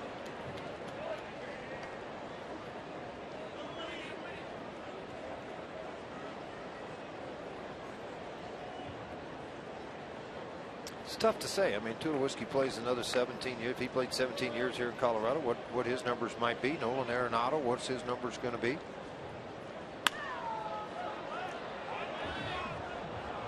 I think once you start, though, it does help other guys to get their opportunity to have their number retired.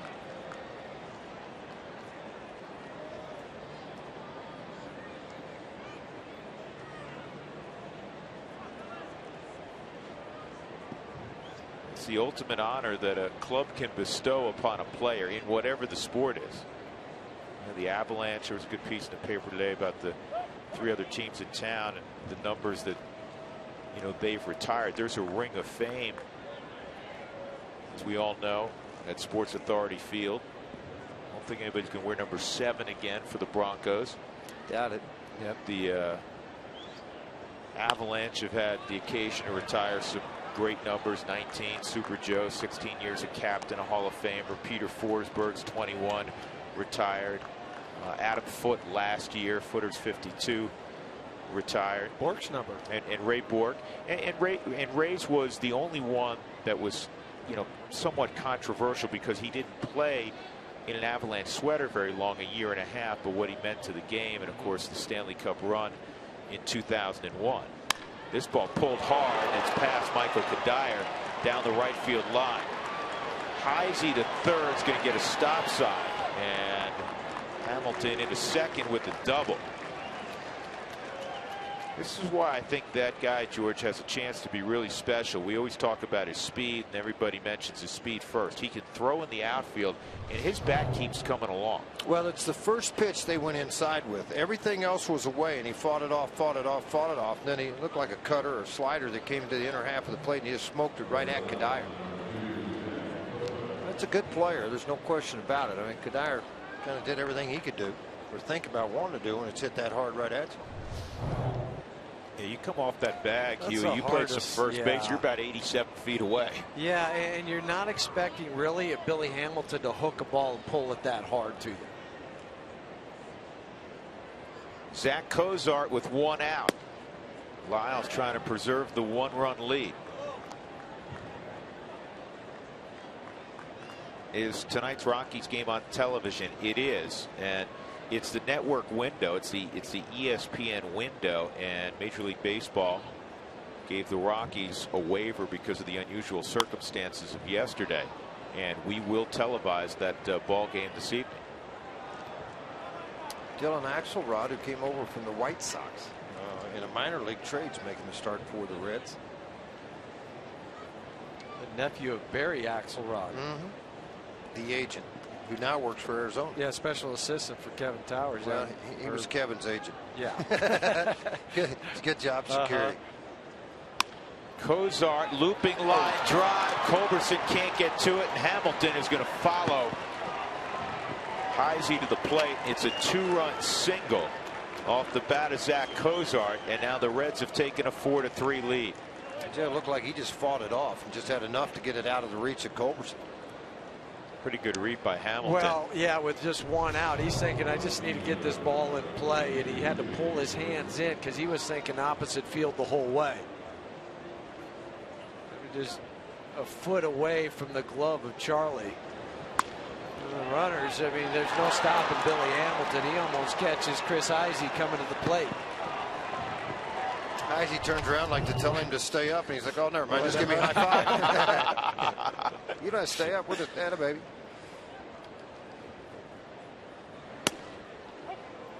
It's kind of what it looked like, huh? Who was it? I guess it was when Carlton Fisk was catching. He had 2 outs on the same play at the plate. The guys just kept running, tagged one, instantly tagged the next guy. Wasn't that with the Yankees or against the Yankees? It might have been. I know it was 30 years ago, but it was a strange play at the plate. Jay Bruce, this is another looper, and it's going to drop. First to third goes Cozart. And with 1 out, the Reds have put 2 on the board, and they have runners at first and third. Yeah, with Mesoraco coming up. I thought Jimmy'd pop out of the dugout. Jim Wright, pitching coach, go out and just kind of have a slow down moment. You got 1 out. You're down 4-3 now. Nobody's hit the ball really hard other than Hamilton. So let's get busy and try to let's try to what do you feel comfortable right now with Mesoraco, who is obviously having a great year, but let's try to make a pitch on him and get a double play ball. Another question during our Toyota Talk inning: what's the typical speed of a field throw? Does it ever compare to the speed of a pitch? Yeah, I'm guessing infield, but they do put radar on guys, not during a game here, but when you're looking at guys, they'll put a gun on them, how hard they throw from the outfield, how hard they throw across the infield, etc. They do it a lot of times at these showcases just to try to find out if the guy has arm strength. So what they'll do is they'll put him in that 5.5 hole in between short and third. Have everybody kind of throw from that distance. They'll see the arc of the baseball. Is it flat, or how much is going, and they'll also be behind first base with the radar gun.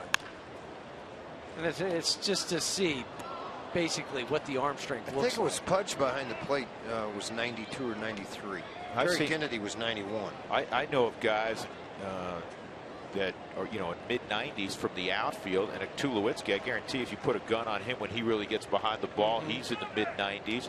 And yet there are guys, probably most famous in the last 20 years, with great hands. They just get rid of the ball quickly, can't throw. That's going to score a run. This ball, a wild pitch by Lyles. Now it's 5-3. Moving to second base is Jay Bruce as Cozart scores the 5th run for Cincinnati. But David Eckstein, he probably couldn't break 80 miles an hour. No, but he was a gamer, MVP of a World Series. Remember, Aaron Miles came in and pitched. Aaron did it a few times during his career. Former Rocky, Cardinal, Dodger, bounced around, and in one of those blowout situations, Aaron always seemed to be the guy. And he was, 76, 75, 77 maybe if he really got behind one. And he was a middle infielder, played a ton of short, a lot of second. So get back to that play for a moment. You were right, Drew. It was when Carlton Fisk was with the White Sox playing the Yankees at Yankee Stadium. Tagged out Berra and Bobby Meacham. Well, as Georgie said, he's probably going, what's going on here? You guys just keep running. I'll keep tagging you. You can keep coming on in. Anybody else? Dale Berra. Dale Berra.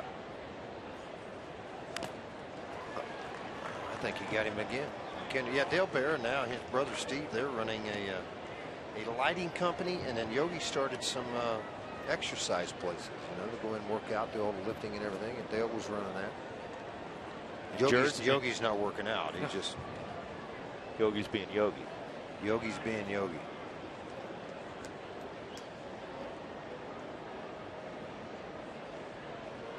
Great crowd for Todd's day. That pitch misses 2-2. You did hear Yogi's latest about traveling. I don't want to travel because I don't want to wake up dead in a hotel. I said, it's okay. You don't want to wake up. I'm okay, with you. Yogi, hang in there, buddy. I got you. I knew what you I meant. understand, Yogi. I understand. Yeah, I know exactly what you meant. All I know is I asked him, I said, hey, did you, when the Yankees went to Japan, what was that, 5-6 years ago? I said, did you go to Japan? He goes, yeah, it's closer now. I said, float a little closer, Yogi? But he just meaning the flight was shorter, but he said, yeah, it's closer now.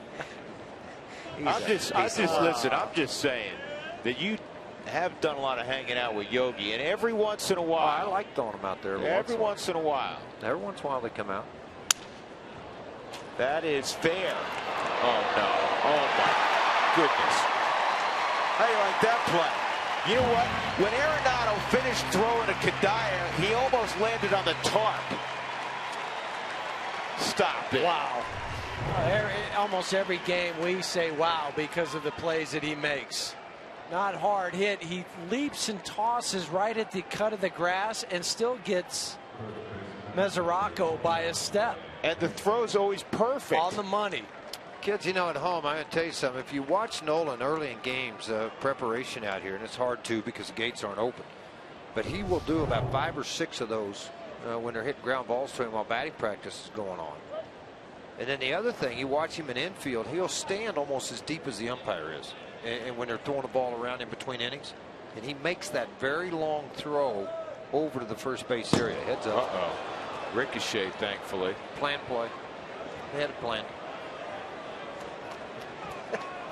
Whether it's real or not, Jordan Lyles immediately had his glove open for Dale Scott. Give me another baseball because that one slipped.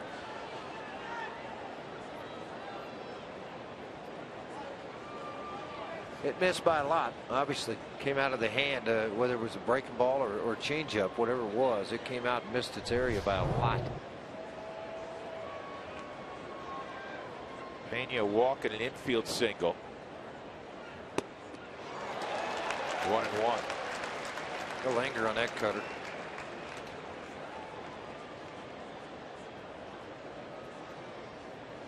All 5 runs in the last inning and 2/3 against Lyles. Lyles didn't give up a hit the first 3 innings.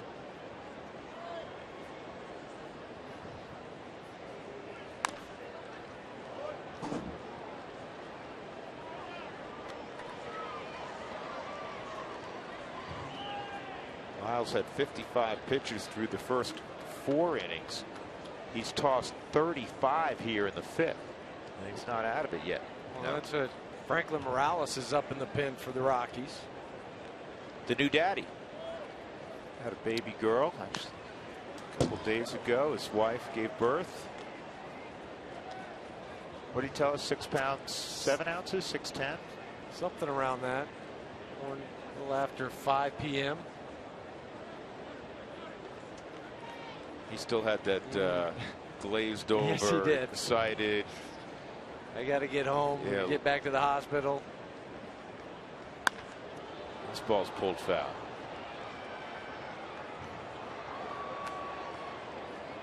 Did any of Todd's former teammates attend today's ceremony? Well, Brad Hopp, as you saw, was on the field. My wife told me that she ran into Jeff and Allie Francis today. So Jeff, well, there's Jeff. There's Allie on the left. Jeff was released a couple of weeks ago by the Yankees, and they still have a home here in the Denver area, so he was back spending time here. Todd, a very good teammate of his for a long time. Good old Boomer. He just looks so content, and that's one of the things that we all took out of being able to spend a little time with him today and visiting with him the last couple of days. He's content. He's happy doing what he's doing. He's playing a lot of golf. He looks so Fishing. relaxed, though. You know. Yeah. I mean, that's is that not a perfect pose for a retired guy? That's the Glasses, pose for a retired guy. Tie has been taken off. Well, that's probably the second time he's worn a tie. When he was inducted Does he into even the know how to tie it? Yeah, he does. The Colorado Hall of Fame, when he went in there, he wore a tie. And then today, I guarantee that's the only time he had a tie. 3-2. It was funny because all the years getting on the plane with him, and here's a guy that could, he could afford to dress any way he wants, right? Yes. He had like 2 jackets. A lot of guys I know and played with had that. Just had one sport coat, and it really just, they carried it over their arm. Really put it on. George Brett was famous for that. He just put it right over. Jamie Quirky's does. He put it right over his shoulder because I'm wearing a jacket. There it is. And then he'd flip it in the overhead when he got on the plane. Tough inning for Lyles. He gives up 3. Rockies now behind 5-3.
The bottom of the 5th inning, it'll be Corey Dickerson, Michael Kadire, Nolan Arenado, 3, 4, and 5 against Matt Latos.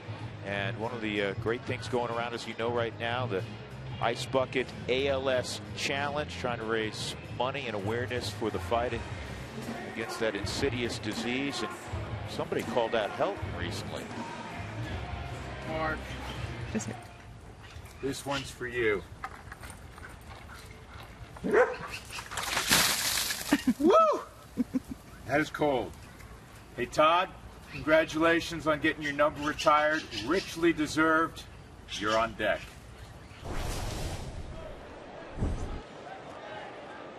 So Todd's up next.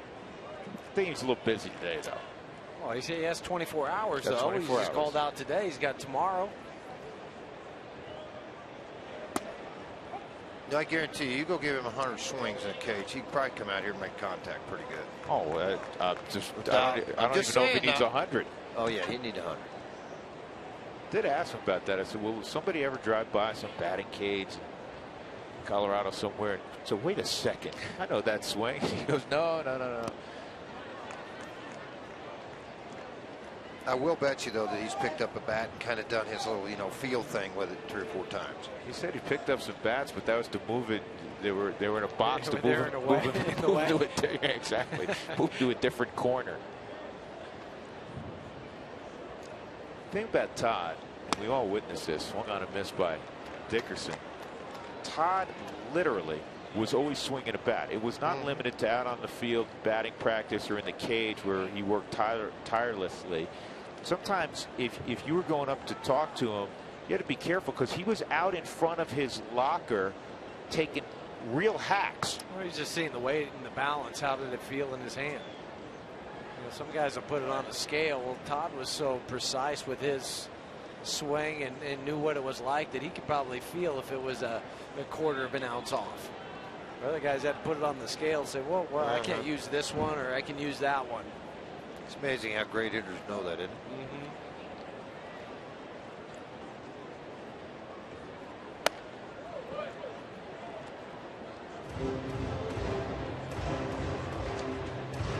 2-2 on Corey, double and an RBI. Scored a run in the first. He's riding an 11-game hitting streak, best of his young career. And Latos, after a rough beginning, gave up 2 in the first, a home run in the second to Charlie Blackmon. He's kind of settled in, Huey. Well, he has too, and throw in the 21-minute rain delay. It's a 6th strikeout now for Matt Latos. All on breaking balls. A lot of curveballs he's getting the swing and misses on. It's not unusual for some guys to have a rough first inning. Coming at them, you know, George, the mound's different than it is out there, and you have all the ceremonies going on. This ball lathered to center field. Boy, it didn't go anywhere. Hamilton makes the catch. Off the bat, I thought there's no chance he's going to catch that ball. Well, you got a little humidity in the air now after that rain, so I think that probably a little heavy air now as far as traveling on the baseball. Pretty good swing on a pitch down and away, though. I mean, Kadire got after it, started to fade a little bit away from Hamilton. Speed outruns it. Hey, that looked pretty easy. Put it in his hip pocket. Best I ever saw out there is making things look easy. Is you know, Jim Evans? No, Jimmy made it look a little bit Devon White. Devon White was great. Yeah, Mike Devereaux was pretty good at it too.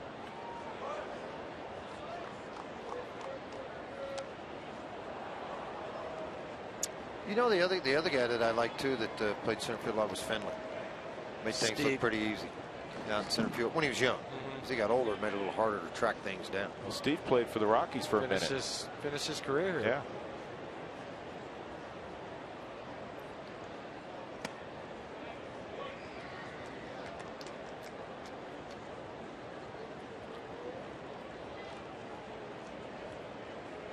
Nolan 2 for 2.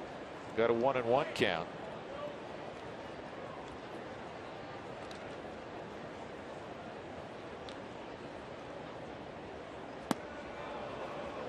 Pretty good changeup.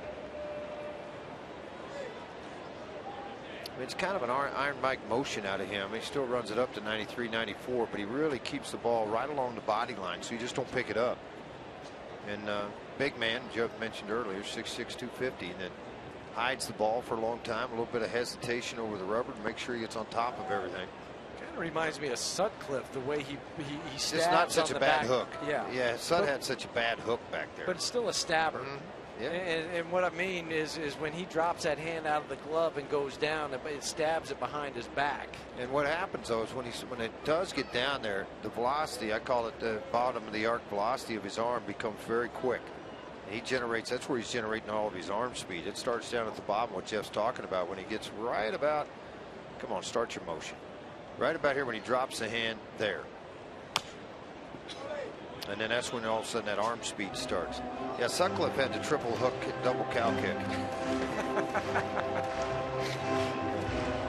And he took forever.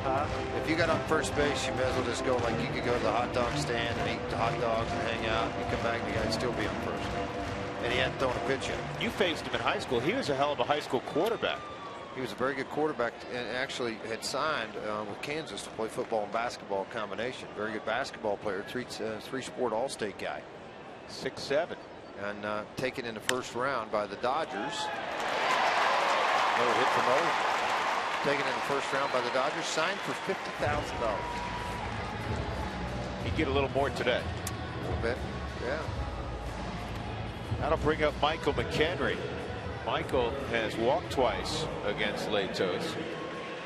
Well, we thank you for texting in your questions last inning during Toyota Talk. For more answers to questions you may have, visit the Root Sports Facebook page at facebook.com/RootSportsRM.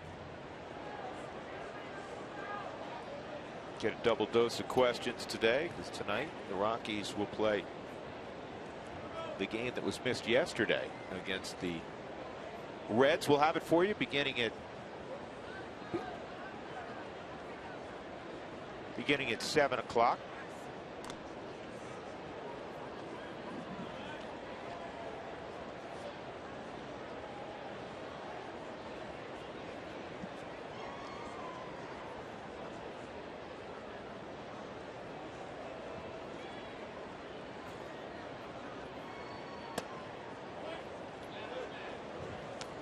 And we're coming right on. That's what I was clarifying with the truck. We're coming right on at 7 o'clock. No pregame show. Well, those lazy bums. What's going on? Pregame show yesterday. So that was practice. Well, and an hour pregame show today. That's double practice. What helping do you think they're on their feast after that 1 hour pregame show? Oh, they're gone.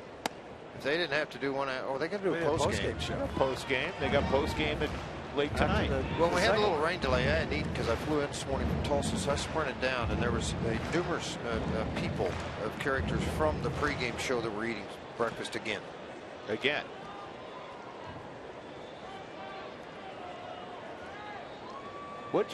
did you describe? Did you say you were sprinting here?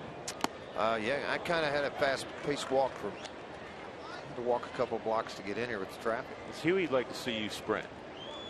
No, you don't want to see any of that. Just like I don't want to see Huey sprint either. There's a reason they put retire beside your name, Drew. And I've seen your jog, which is similar to a fast walk. Yeah. But you do 8 miles. I mean, it's good for you. That's low. It's 3-1. It's kind of like an athlete. Once they start something, it's like they got to keep doing it all the time. The OCD comes in. Yeah. I think that's the way it is with Drew. He started running 8 miles, so he thinks he's got to do it all the time. I just remember after I retired, I did not work out for almost a year because I didn't want to have to be on that schedule. What caused you to start? I don't know. But Huey still works out every day. Well, now I do, but not after I retired. Felt good to just sit around. It did. Always looking at your watch, going, "Oh, I got to be here or there or the other place."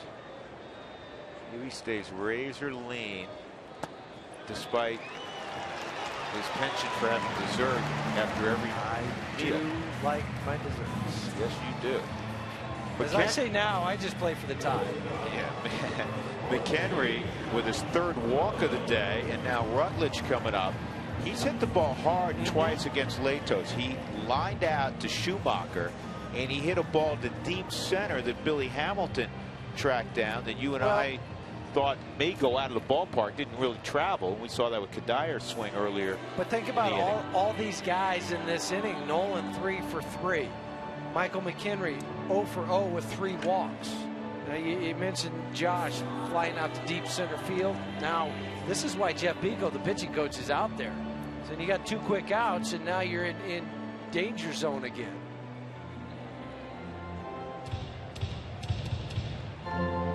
The day after every Rockies victory, get 40% off your online order at Papa John's. Enter the promo code ROCKSWIN at papajohns.com. Got 2 opportunities today.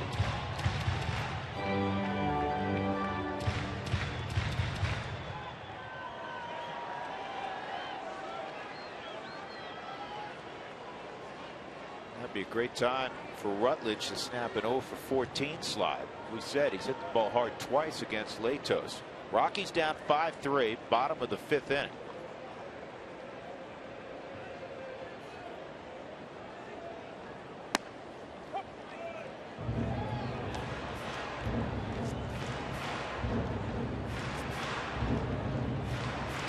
Sure, an extra umpire was brought in because pretty typical that when you have a double dip, the guy who works the plate will get the night game with the 2nd game off. So Dale Scott probably, especially being the crew chief, veteran guy, probably, I'm guessing, will not work the nightcap.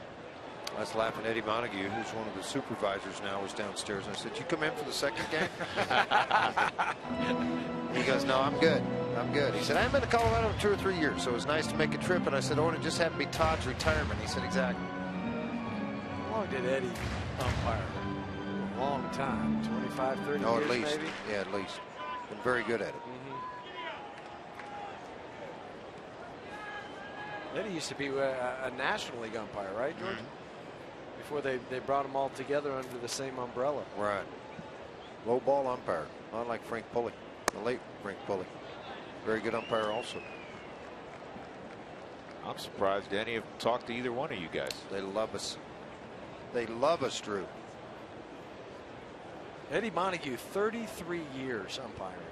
There you go.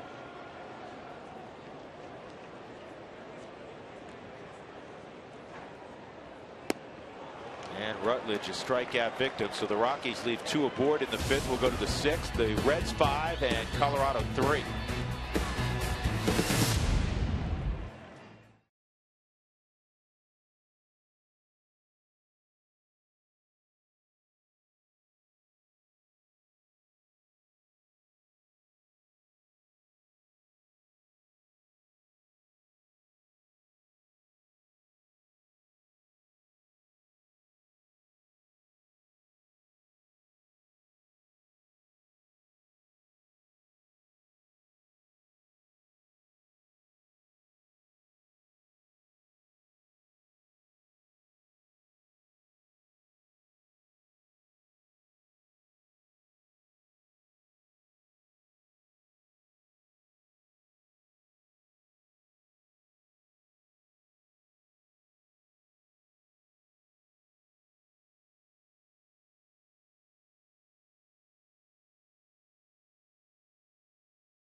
On Root Sports is brought to you by the Ford F-150. It's not just a truck, it's an F-150, and it's built Ford tough.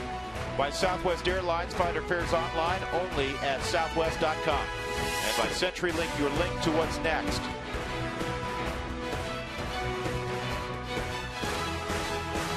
Beautiful view of downtown Denver. We had a 21-minute rain delay in the 2nd inning.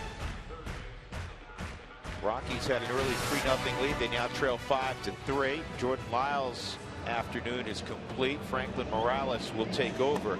It'll be the 28th appearance for Frankie, who was scheduled to be the starting pitcher on Friday. He's worked as a rotation member and as a member of the bullpen this year.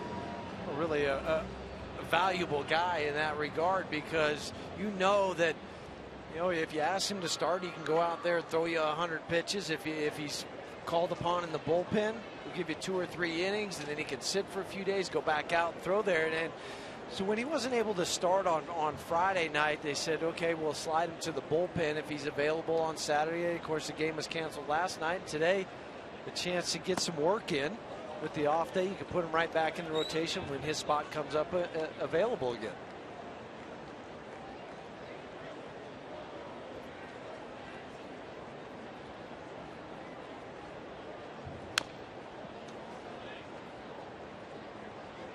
Christopher Negron fouls that pitch off. It's a ball and a strike on Negron. Strikeout. Reached on a fielder's choice. Schumacher and Heinze to follow.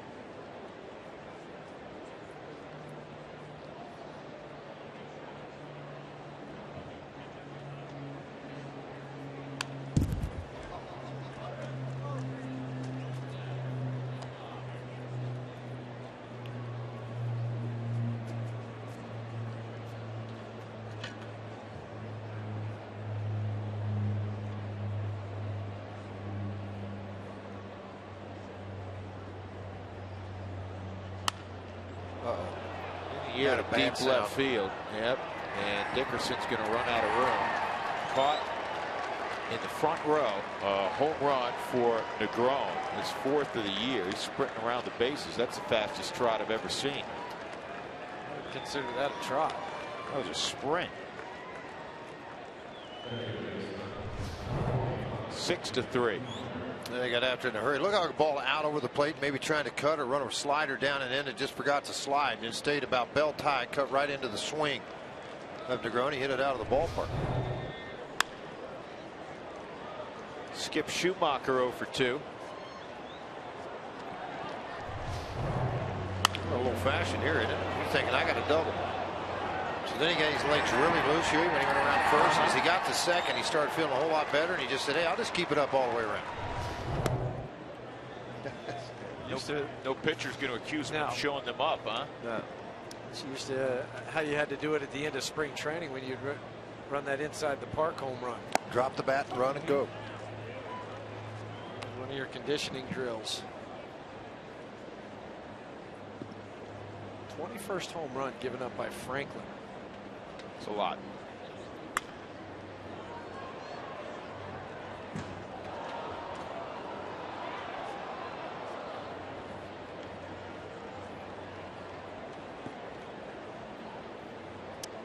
Interleague play continues when the Kansas City Royals come to town August 19th and 20th. Coca-Cola value packs are available for both games. Get your tickets today.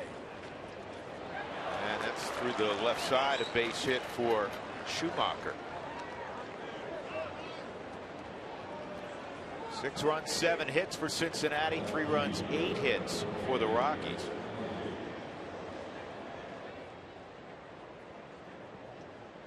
Let's take a look at our CenturyLink.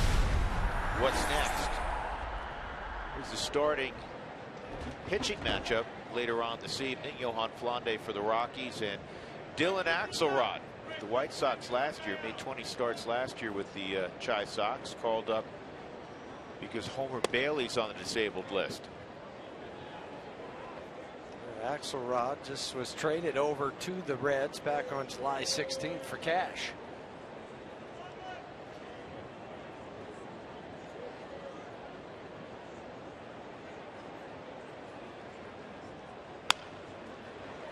That's a fair ball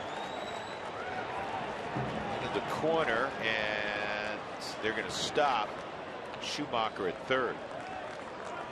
So Heisey with a double. Home run, single, double, greeting Franklin Morales here in the 6th inning. You see Ryan Ludwig going to come and hit for Matt Latos. Now with Heisey. This is a cut fastball. This is just a pretty good piece of hitting, because he had to pull the hands in so close to his body to get to that ball.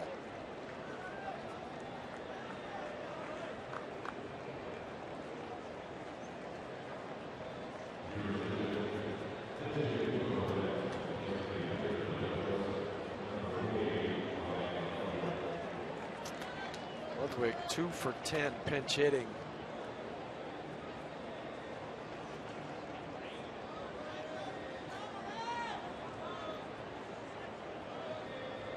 Nobody out, and the breaking ball is inside, ball 1.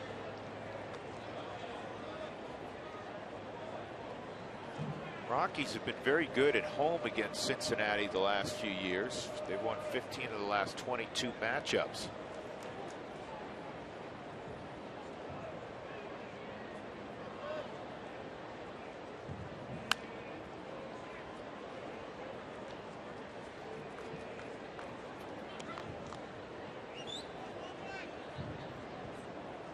Subaru brings you the manager's challenge. If there's a questionable call, instant replay will be used to determine the outcome. Brought to you by Subaru. Love, it's what makes a Subaru a Subaru.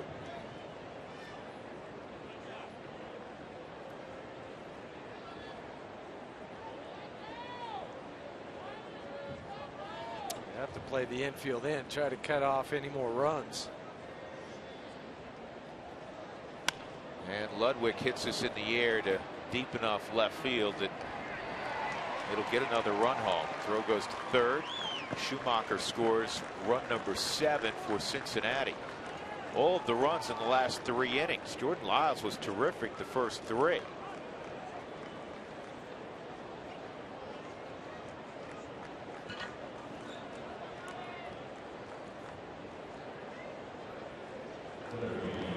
Billy Hamilton coming up with Heisey at second base.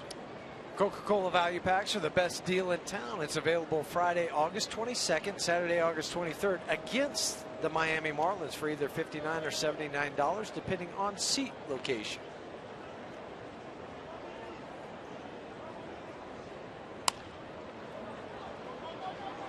Shallow center, and Culberson makes a nice play. That he Hamilton's did. retired. Because where he's running back to, that's where the sun is coming over the top of the stadium. So he not only has to fight the ball where it's going because it's a shallow fly ball, you're looking back towards the sun. See the sun looking right into the eyes, but he closes off with the glove to shield himself for a moment on the Mike Shaw Subaru Super Mode.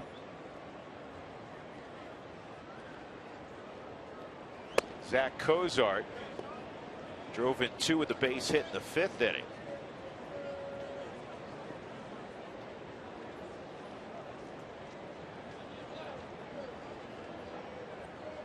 One for 2. He was also hit by a pitch. He scored a couple runs, robbed of a hit actually in the 1st inning. Great play by Charlie Culberson. On a hard one hopper up the middle. 7-3 Cincinnati.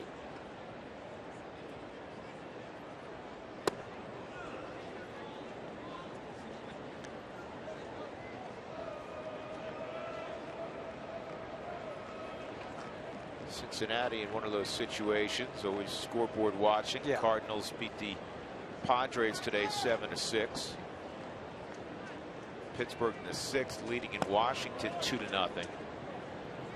Milwaukee in the 8th inning shutting out the Dodgers 7-0. They beat Clayton Kershaw yesterday. Yeah, snapped his, what did he have, 11-game win streak?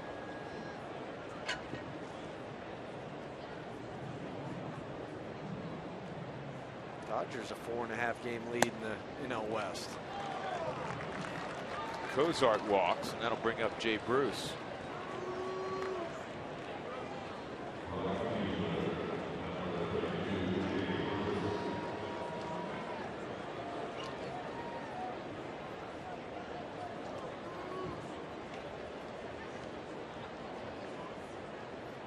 In the 4th inning, Bruce came up after Cozart was hit by a pitch, and he hit a ball over the auxiliary scoreboard for his 13th home run of the year. It was his first hit in the series. It was the Reds' first hit of the ball game, and it made it 3-2 Colorado at that time.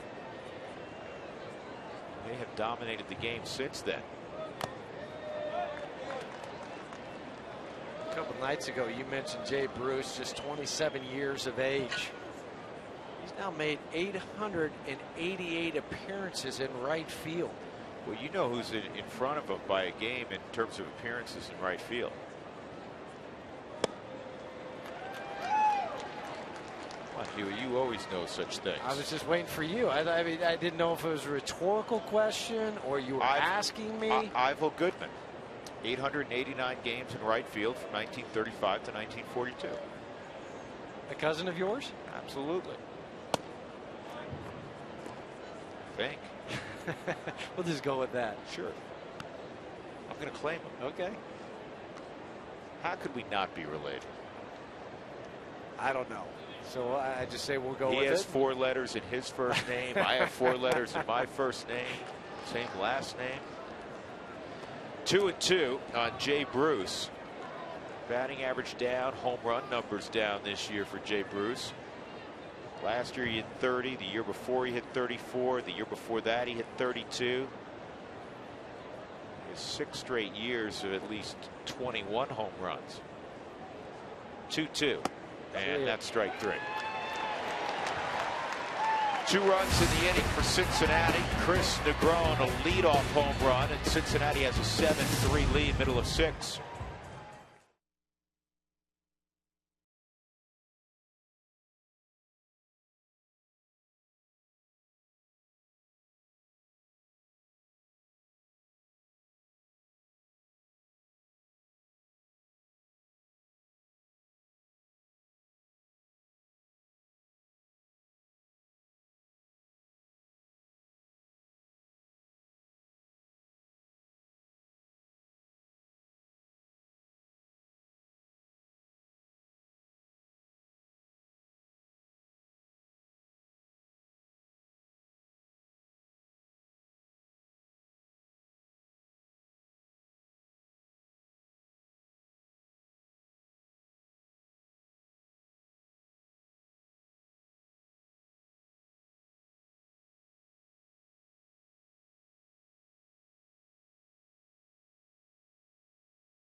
recap, put the 7th inning stretch to good use. Sign up for First Bank's free checking at eFirstBank.com.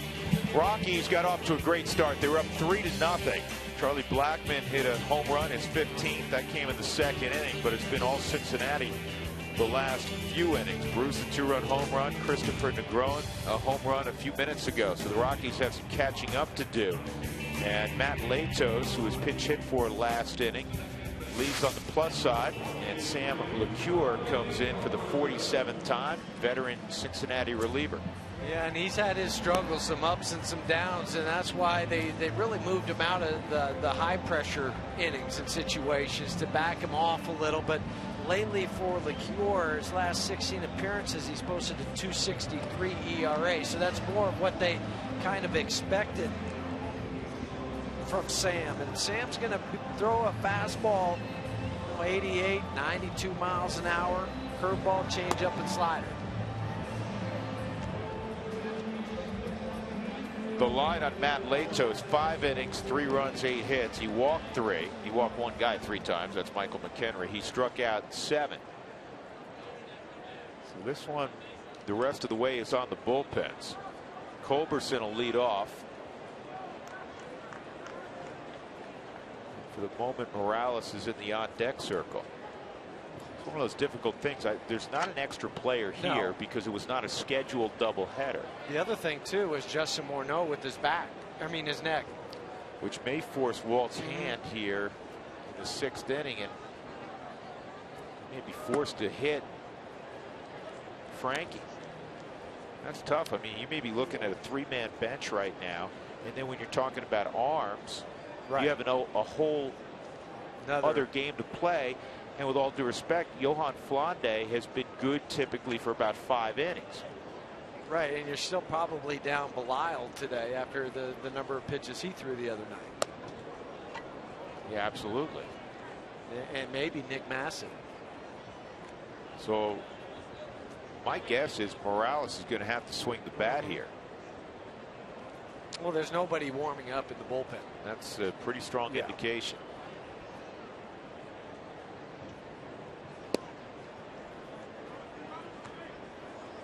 .3-0 on Culberson. Charlie a base hit and also a punch out.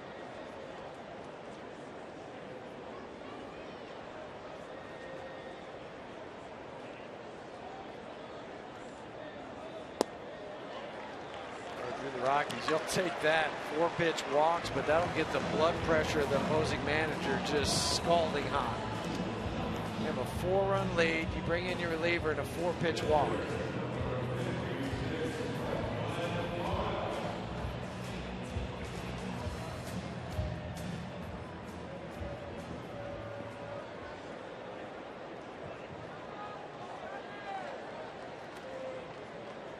So Frankie at the plate. Try to get Culberson to scoring position, you would think. 0-1.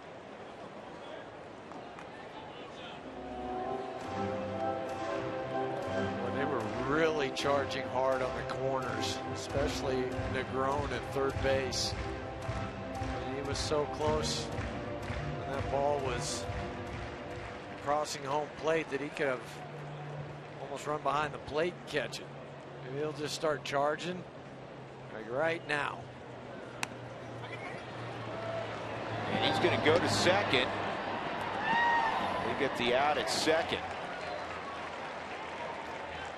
It's a really good play by Negron. And I'll tell you why it was a good play, because when he's coming in, he sets up for the hardest throw first. So he comes in, and as soon as he fields this ball, look at where he's already looking. He's already looking out towards second base. He didn't have to readjust his feet or anything. So even though the runner and Charlie is very fast, he had already set up for the hard throw, and then the umpire at second base has to duck and get out of the way. Coming up over the top, heads up. Whoa. Manny trioed him. Charlie Blackmon at the plate. CB, be careful.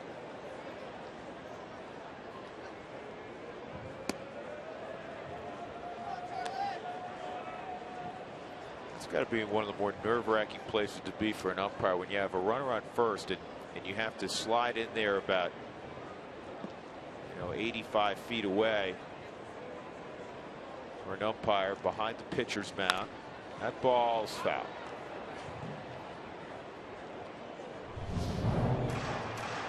But also think about the shortstop. I've got to worry about missing an umpire. I'm trying to complete a double play. I mean, that's the last thing you're thinking. You know the runner's coming into you, but you're not thinking the umpire's going to be in the way. Right, and he's in the right spot. But he's not in the way per se, but he is. You know what I mean? As it turned out. Right. But he was not out of position. No. That's where he is supposed to be. Here's the 1-1. 2-1.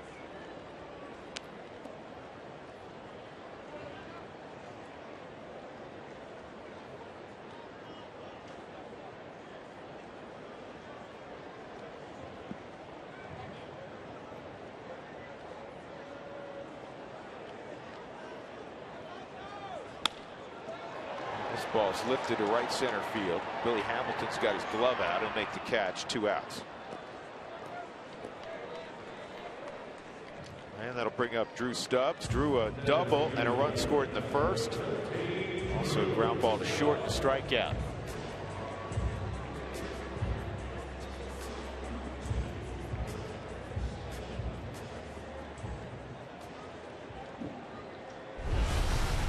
The Ford Strike Zone is powered by Built Ford Tough trucks. Built better, built stronger, built Ford Tough. No wonder Ford F-Series are the best-selling trucks 37 years straight. On the ground to third, and DeGroen's going to go the short way, which is the wise decision with Stubbs running. Rockies leave a man on. They trail 7-3. We're off to the 7th.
Rockies 3 on the day that the Rockies have retired number 17. It's been a festive day. And Todd had a press conference earlier in the day. Naturally, one of the questions he received was on his candidacy for the Hall of Fame. No, not really. Obviously, it'd be a great honor. I know it's, I hear people talk, be close. So, nothing I could do about it. You're the one that's got the vote. So,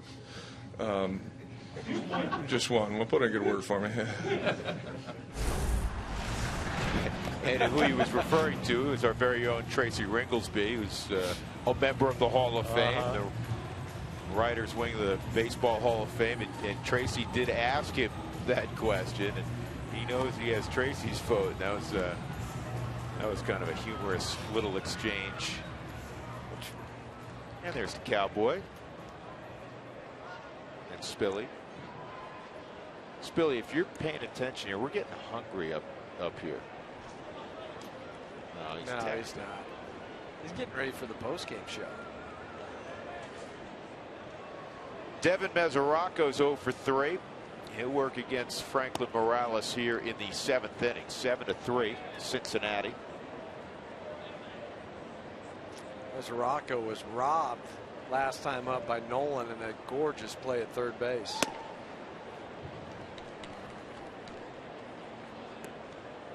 And here it was back in the 5th inning. A jump spin throw on the money. Nothing new. Ho hum.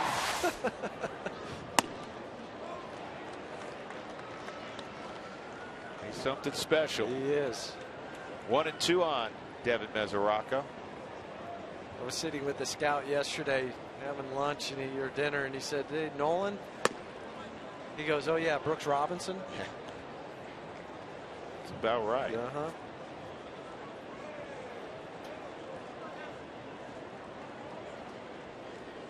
Mesoraco, former #1 pick of the Reds, 15th overall when he came out. Well, remember the big trade with San Diego for Matt Latos with Yonder Alonso, Yasmani Grandal, Edison Volquez, and Brad Boxberger. There was a question of which catcher they were going to trade. Was it going to be Mesoraco or Grandal? And they kept Mesoraco. Did you see, speaking of Yonder Alonso, you see he's out for the rest of the year? With that, remember he got hurt the other day in San Diego? The forearm strain. The forearm strain, yeah. There was something he's got to go get a second opinion on. He missed the rest of the year. Not sure if he has to have surgery yet. You have to wait and see and run all the tests, but he's done for the year. Mesoraco hits a towering fly ball to deep left center field. Drew Stubbs will run underneath it, 1 out. Time for our Farmland What's Cooking down on the farm. Farmland, passion for pork since 1959. This was the Drillers a couple nights ago. They turned it triple play in Colorado Springs. The Drillers said, hold on, we can do that also. A 5-4-3 triple play. Back-to-back nights.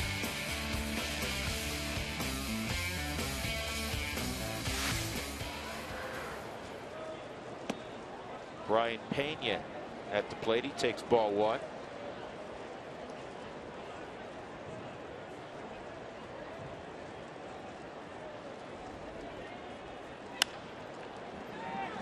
Shallow right field. 2 outs. And that'll bring up Chris Negron.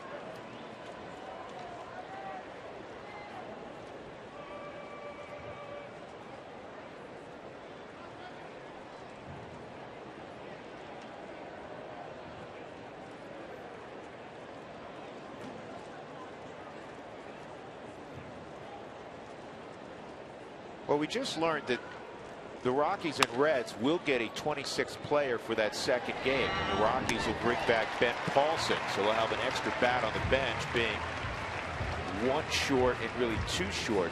They've been going with 4 position players, but obviously Morneau with the stiff neck not available. So Ben Paulson will be available in game 2. First things first, the Rockies need to rally. They're down 7-3. We're in the middle of the 7th inning. It is a Sunday, and we'll stick around as we always do for a rendition of God Bless America. Enjoy, everybody. The Colorado Rockies are proud to host and honor those who sacrifice on behalf of us all.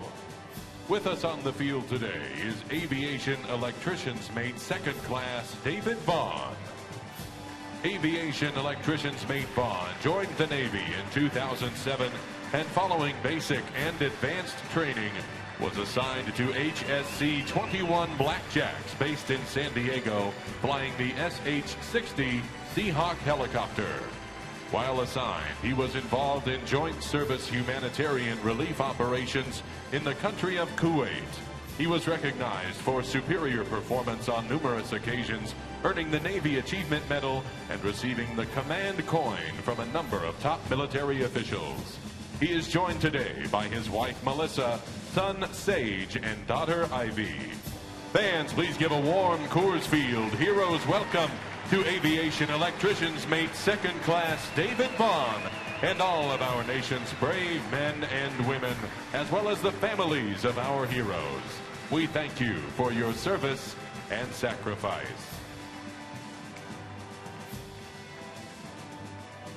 Fans, please rise as we honor our great country by the performance of God Bless America. Performing God Bless America today, representing the United States Air Force Academy Band, is Senior Airman Ben Sampson. Please welcome Senior Airman Sampson and join him by singing along to God Bless America.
Colorado Rockies baseball on Root Sports is brought to you by Wells Fargo. Wells Fargo customers get your 2-for-1 Rockies club level tickets today by going to wellsfargo.com/Rockies. Wells Fargo Bank, member FDIC.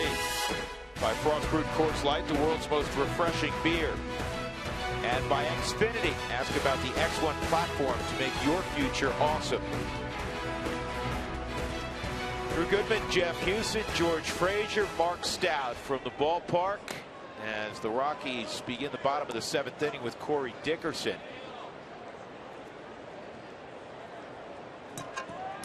Michael Kadire, Nolan Arenado to follow. Dickerson 1 for 3, an RBI double in the first inning. Rockies got the fast start today, up 3-0 against Matt Latos. They've not been able to add on, and Jordan Lyles, who was very good the first 3 innings, was touched for 5 runs in the 4th and 5th. He gave way to Franklin Morales. Frankie gave up 2 in the 6th. He did pitch a clean inning in the 7th.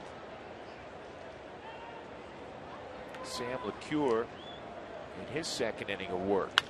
This ball's well hit to center field. Hamilton going back, and he's going to run out into the fountains.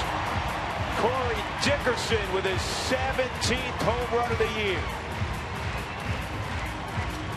You know, we talked a little bit the other day about Corey, his power potential as you look out to play every day with 17 home runs. You know, you talk about 2025, you might have to move that number up even a little bit higher. A very quick bat, doesn't get cheated, mistakes get paid for. Kura makes a mistake. Boy, you left-handers like that ball down, man. I'm telling you, dropped the hammer on it. Dickerson did just that, dead center field.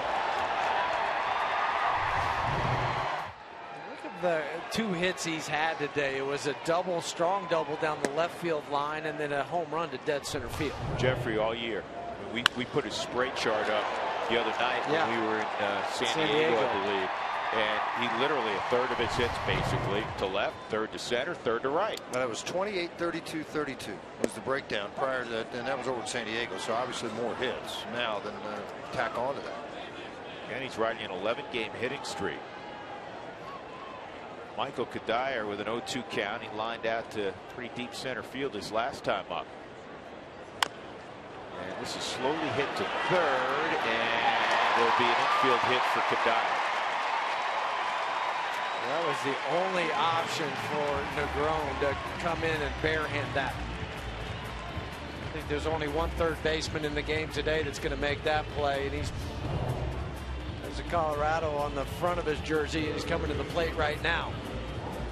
Negron looked up before he looked it all the way into the glove. Watch his head pull up as he's looking to first base before he had the ball in his hand. You see it on the Mike Shaw Subaru Supermo out on the fingertips. Slow rollers are the toughest ones because originally you want to try to catch it in your palm to engulf the whole baseball and then move it to your fingertips. And Michael running hard down the line. That's nothing new. Yeah, we haven't seen any video of that, huh? No. 0-1 on Nolan, 3 for 3, 3 singles today. He drove in a run. He's got the average up to 294. 10 hits for the Rockies. Nobody out.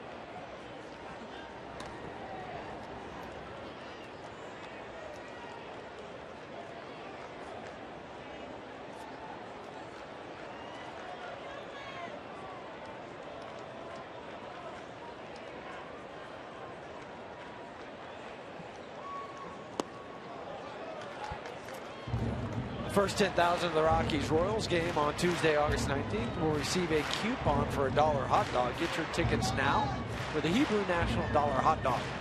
April 19th against the Kansas City Royals.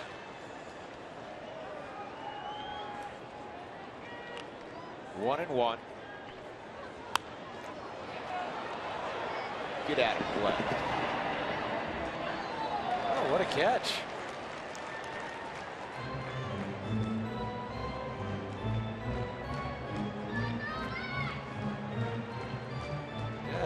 Handshakes all around. Well, that's why you bring your glove with you, right? Save everybody that's behind you. And you kept your balance.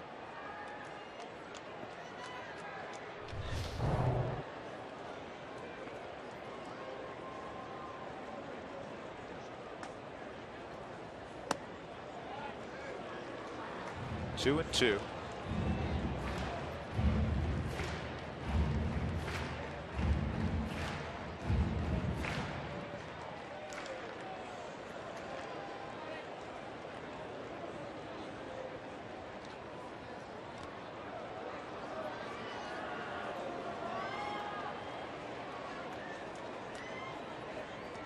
That one rain shower go through. It's been a beautiful day other than that.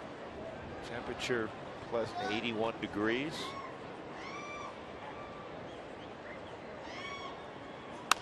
Line drive, base hit. Arenado's 4 for 4. At 294 prior to that at bat, now 296. McHenry coming up, who's walked every time. He's at 340. And he's got a lot of pop. He represents the tying run. See it again. Nolan just firing the ball to right field. We talked about Dickerson's ability to go the other way, use the whole field. That also is the case with Nolan Arenado. It is, because sometimes when they're pitching him away, he doesn't try to pull it. He'll hit it that way. But if you do make a mistake inside now with Nolan, he'll jump you out of the stadium. Jumbo Diaz is warming up down in the bullpen, and there's a reason his name is Jumbo. It's 6'6", 300 pounds heading in. And he is trimmed down. We'll tell you about that next. 7-4. Rockies trying to rally.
Well, we mentioned it earlier. Among 17 years of wonderful memories, the walk-off home run, Todd Helton against Takashi Saito, as the Rockies began that memorable run in 2007. Todd, thanks for 17 awesome, Helton-filled years. Todd's number being retired today. You'll see Helton jerseys in this stadium for generations. You know, when we go back to Chicago, for instance, your old stomping grounds with the Cubs. Both of you guys played for that historic franchise. You go back there and you'll see Ernie Banks' jersey still. You'll see the late Ron Santos jersey still. You go to Yankee Stadium, obviously you still see Ruth and Gehrig, and people make jerseys of those. Here in Colorado, you'll see 50 years from now people wearing 17 Helton jerseys. I won't. 50 years from now. I will. You will. I will. I will not. I assure you. I'm sad by that. I don't revelation. think you will be either, because you'll be like 108 too. No, dude, I'll be 101. Jumbo Diaz is in there. Mike McHenry at the plate. Yeah, Jumbo, nice story. It really is. Guy that's just 10, 11 years at the minor league level. Every year leads their AAA team in saves at Louisville, and they just never got a chance. Now he's got the opportunity. He's throwing the ball well. He's a big man. I mean, let's be honest. And he was challenged. He knew he needed to lose weight. I know you're looking at him. You say, man, that's still a big guy.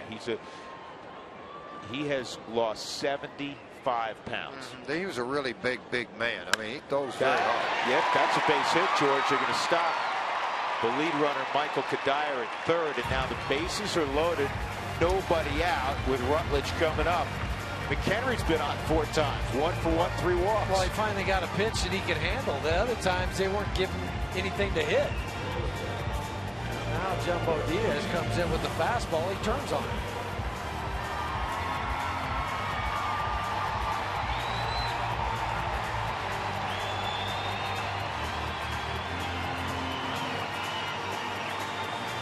Rutledge is due. 0 for 3. He's hitting a couple of balls hard today. Now, Jumbo's a hard thrower. Not a lot of movement on his fastball. You don't see a big run to it. You'll have a little bit of sink, but it's a chance to square the ball up if you're Rutledge.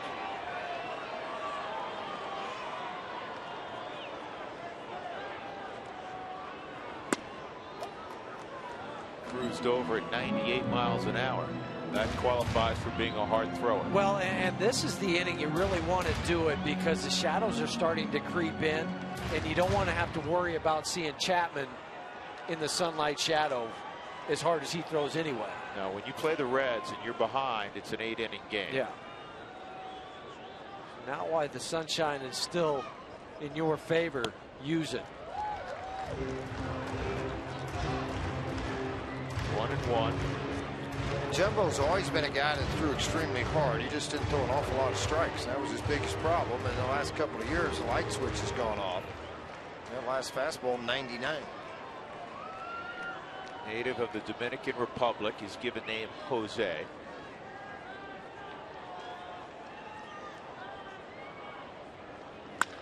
This ball to center field. Hamilton can throw. Here comes Kadire. And the throw is going to be up the right field line a little bit. And it's now a 7-5 game. Rutledge with his 22nd RBI.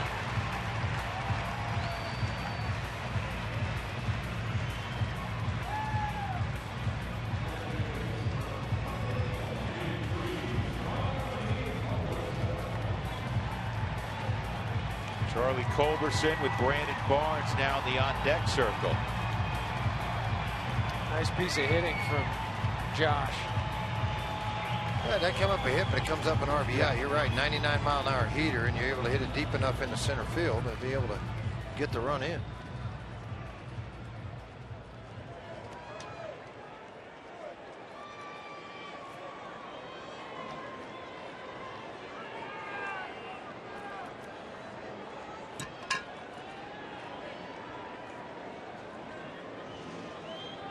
Arenado at second, McHenry at first.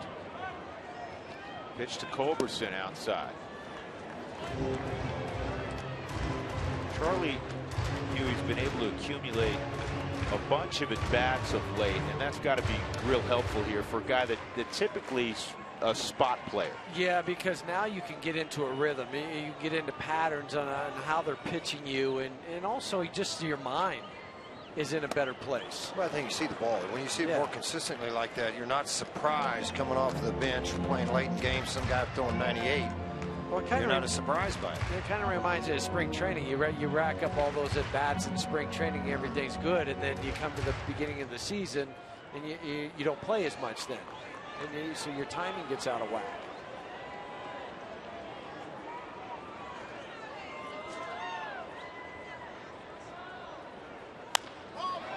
Culberson hits it in the air to Bruce at right. This will be the second out. Tagging Arenado. Look out, he's got to get there. A little closer than I thought it was going to be.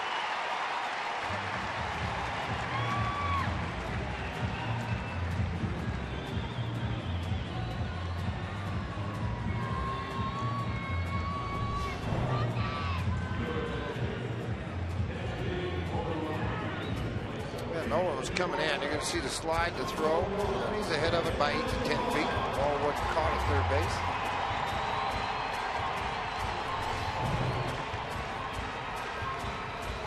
So Brandon Barnes will pinch hit. Yeah, Barnes one of 3 Rockies that have a pinch hit home run this year. Barnesy with 2, Culberson with 1, Stubbs with 1. But he has by far been used as a pinch hitter more than anybody else. You see the pinch hit leaders now with him with 14 of those. He's 14 for 50 with 5 RBIs. Boy, a knock here would be huge, make it a 1-run game. Ooh, what a swing. Yeah, he was right on that.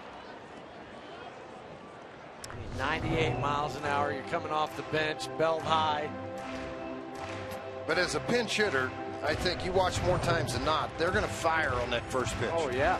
And they're going to be looking dead red and be ready to hit it when it comes. Yeah, that's one of the first things I learned as a pinch hitter and talking to some of the good ones. I mean, you know, Harold Baines played quite a bit as a starter, but he'd also be used as a pinch hitter. That's what he said. Look for the first pitch fastball because that might be the only one you get, or at least get your back loose. You know, you've been sitting now for roughly 3 hours. I know you go in the cage and do all of your work there, but get that back loose on that first swing. at minimum.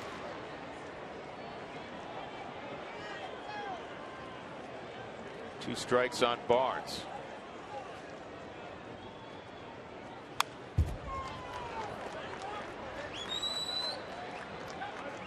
Could you imagine if you had a nasty, like 93-mile-an-hour slider to go with that 98-mile-an-hour fastball? So far, we've seen nothing but fastball.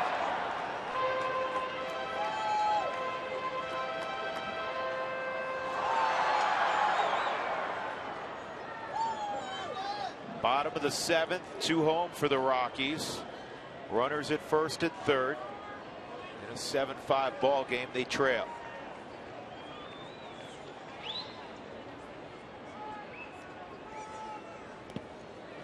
There you go. There's one. At 90. Not anywhere near it.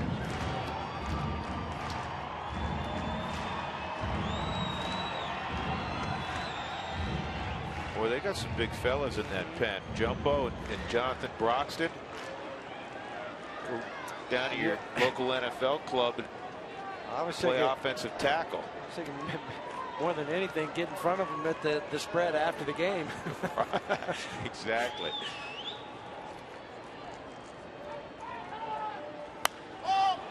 Barnes pops it up, and it's playable for Mesoraco. That'll end the inning. Rockies will leave 2 on. They get a couple of runs. Dickerson hit another home run at 17. 2-run affair.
Cooney lets us look back. Rockies trailing 7-5. Charlie Blackmon hit a home run. When he did, it made it 3-0 for Charlie. That's his 15th of the year. Jay Bruce first hit against Jordan Lyles, a 2-run home run, and it was 3-2 Colorado. Then Chris Negron hit a home run as the Reds would take at one point a 7-3 lead. We've seen this before. Corey Dickerson to dead central. 17th home run of the year, and as the Rockies inch closer, it's 7-5 on a gorgeous Sunday afternoon, top of the 8th inning. On the day the Rockies retired number 17, August the 17th, 2014. Juan Nicasio will take over in the 8th inning. Juan, a starting pitcher throughout his career, was struggling, was sent out. He's come back as a reliever. And the thought behind that is, he doesn't have to work his way through 5 or 6 innings. Most of the time it was 5, sometimes less, with 95 pitches. You go out for the inning and you let it fly. Just throw the ball hard, utilize your slider, don't think about pitching, just go challenge hitters. And the Rockies really feel like he might have the chance to be a 7th, 8th inning guy, and eventually even get farther, deeper into that bullpen. It's yet to be seen because he hasn't been put in that position. But that first pitch fastball was 98. There'd always been talk that if it didn't work for Juan as a starter, that he could be used late in ball games, and just ate up Skip Schumacher with that fastball. Skip's 1 for 3. Skip told me something interesting, Huey, that you'll appreciate tomorrow, appreciate as a former infielder. You'll appreciate it tomorrow also. Okay, good. Here's the 0-2. That's outside 1 and 2. Schumacher, an outfielder at UCSB, outfielder in the minor leagues, comes up as an outfielder, and then he gets a tap on the shoulder one spring training. Tony La Russa says, "We want your bat in the lineup. We need a second baseman. You're it." He had never had worked there before, and all of a sudden he's playing behind Chris Carpenter and Adam Wainwright. And I asked him, I said, "You know, how comfortable are you there now?" He said, "It's still, you know, I'm certainly more comfortable than I was, but it's different." Well, how many times do you see an outfielder come to the infield? You see it the other way around all the time. Maybe you go ahead and you go play a corner, but for a guy to come in and have to say, "Okay, I got to know, field the ground balls. I've got to turn double plays. I got to know where I need to be on the cuts." But that was where he had Jose Akindo to help him out, and Jose could play anywhere on the infield. Outfielders, he played every position in the big leagues one game, but Jose Akindo was his teacher and taught him how to play second. Yeah, and Skip's a gamer, and that's why Tony La Russa, I think, saw, you know, what a good athlete he was and said this may work. And for Schumacher, you say, okay, I'm making the transition. I know I'm not a finished product. It's going to take a while. But when Carpenter or Wainwright go to the hill, they're not interested in the fact that you don't have a lot of experience. They get a lot of ground balls. They expect you to field them. They want results. Good play by Juan hopping off the mound. Hey, fellas, I haven't been here that much. We don't care. Field the ground ball, turn the double play.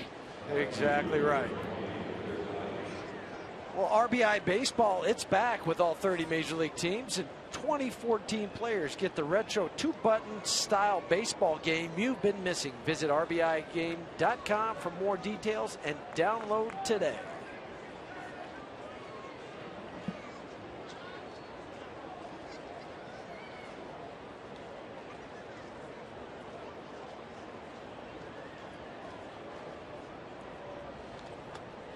Chris Heisey at the plate.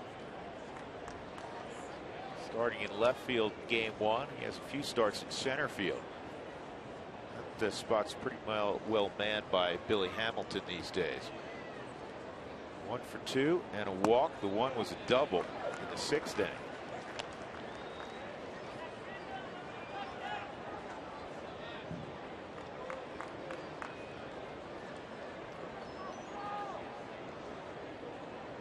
Boy, Kansas City just keeps on rolling. 12-6 today at Target Field over Minnesota. And Detroit lost 8-1 to Seattle, so that's a game-and-a-half lead for KC. The Royals will be in Tuesday and Wednesday, a mini 2-game set. Of course, the Rockies earlier this season were in Kansas City and played a 2-game set against the Royals. Let's check our AT&T fan photo of the game.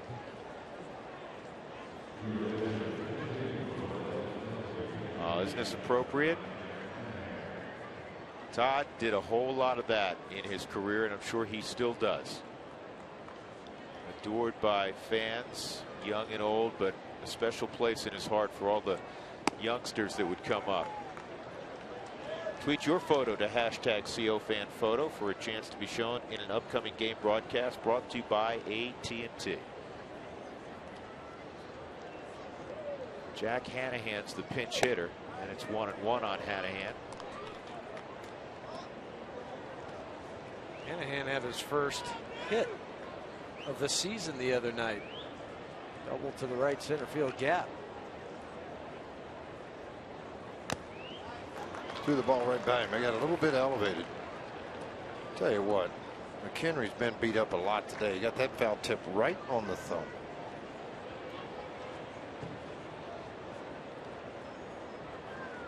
Told Dale Scott, I'm going to go out there and talk about it for a minute, so don't even walk out here. I'm just going to sit out and talk to Juan for a minute. When I'm ready, I'll come back. Make sure my fingernail's not split in half. That probably is. Broxton, he handles the 8th inning for Brian Price. Can we call him Jumbo Broxton? No. There's only one.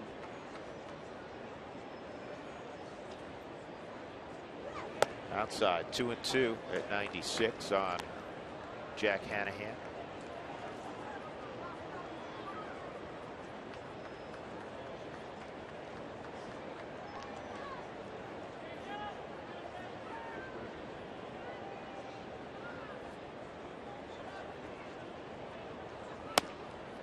Started to jump on it. That's a difficult pitch to lay off of. The high fastball, when it's particularly coming in. You're ahead in the count as a hitter. You want to fire at it. Jack hitting 063 right now, trying to find his timing. 6'2", 210-pounder.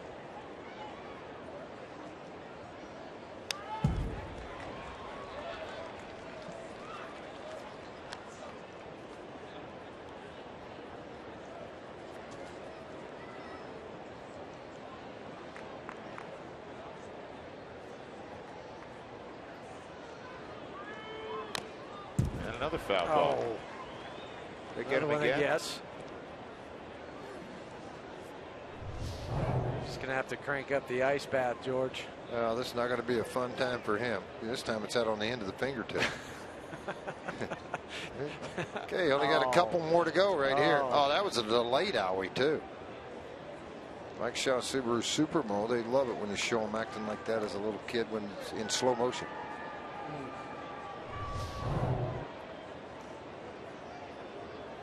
Todd spoke highly of his fellow Knoxville native, Mike McHenry.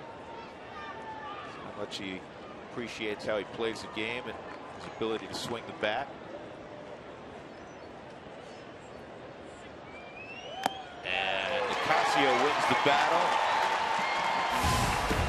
McHenry can go put his hands in an ice bucket. Middle of 8, 7-5 Reds.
Brought to you by Comcast. Advertise your business locally on the networks people watch. Go to ComcastSpotlight.com for details.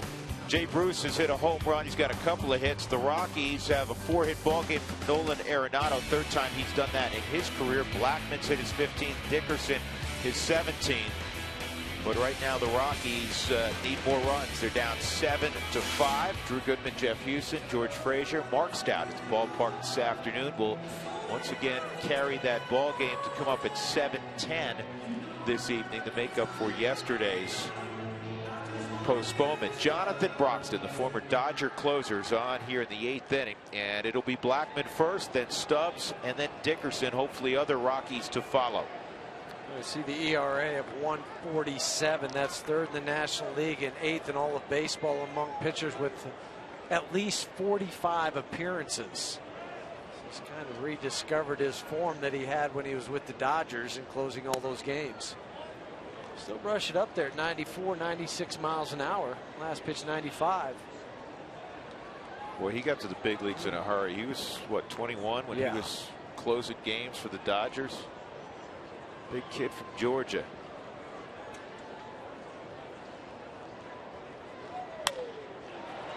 Center field, Hamilton.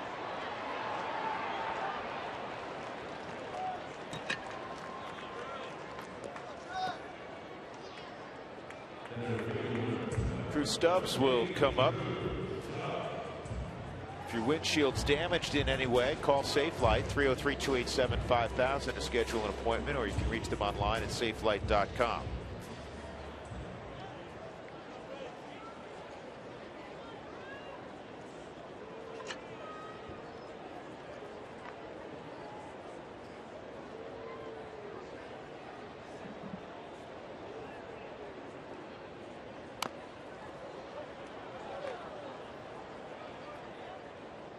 Tell you what, Broxton's back healthy again. It's 94, 97 mile an hour fastball. The good slider again. Got the elbow all cleaned up and ready to go. Remember in his last year with the Dodgers in 2011, only had 14 appearances.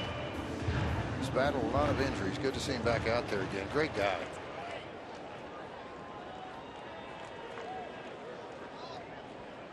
One strike on Drew.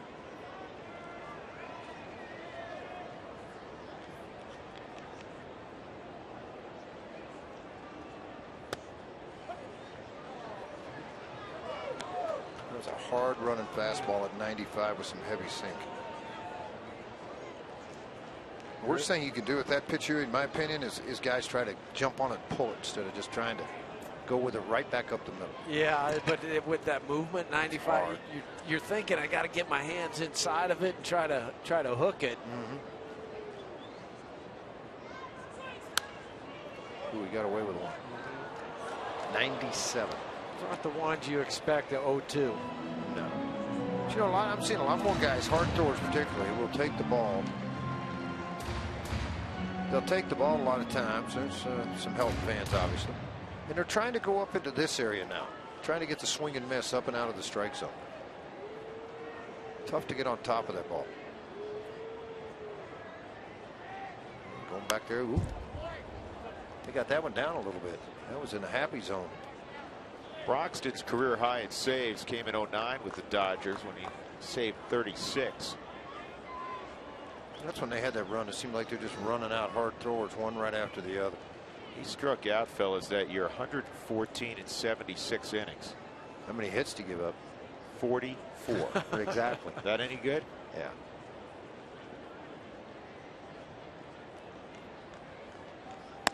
One and two on Drew.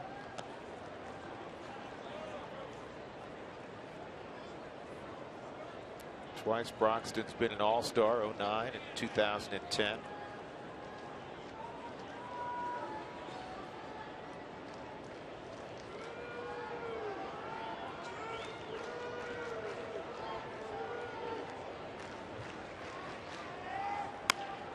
This ball's going to be a base hit through the left side.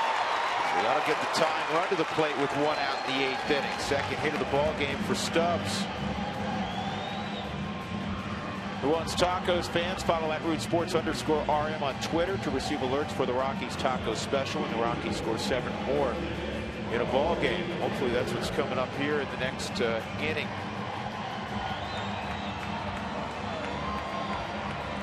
Right man at the plate, Corey Dickerson. RBI double in the first, long home run to dead center last inning.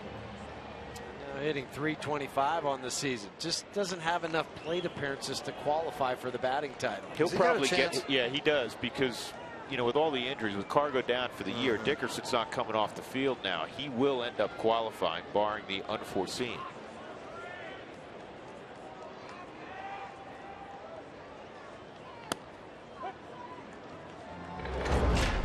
This is last inning.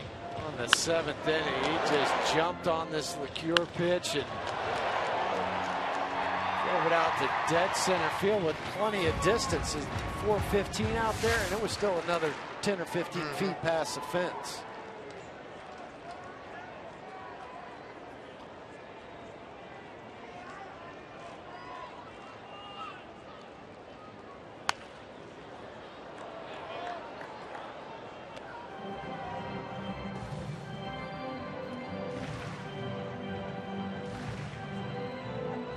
How do you cut down on that big long backswing?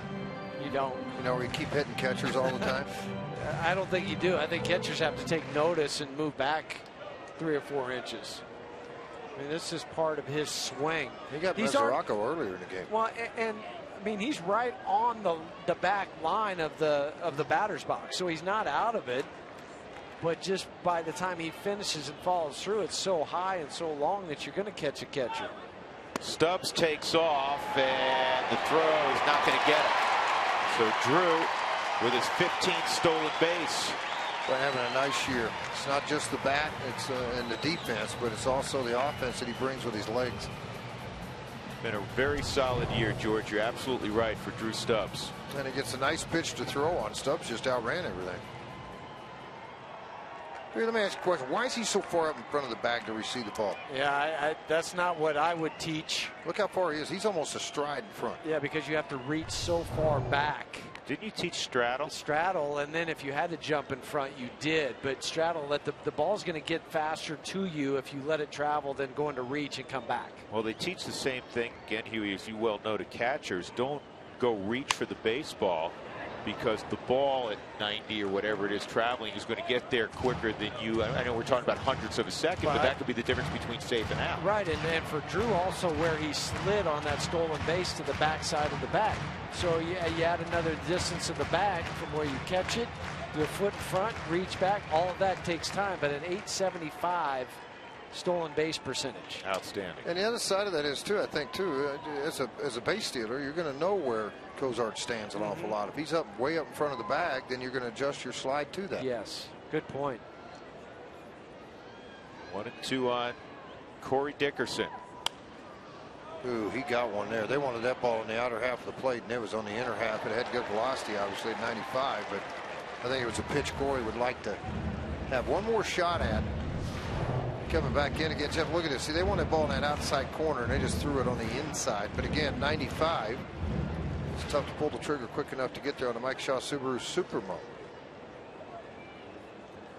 He doesn't want to throw that slider down and in and hang it. He doesn't want to hang it, does he? He's like, nope. You know, Mesoraco, let's throw that slider on the back foot. Nope, nope, not doing it. Because Broxton had a good slider, too, when he had those good years. It goes back to the old theory, and pitchers coming out of the bullpen late especially. If you're going to beat me, you're going to beat me going the other way. Mm-hmm.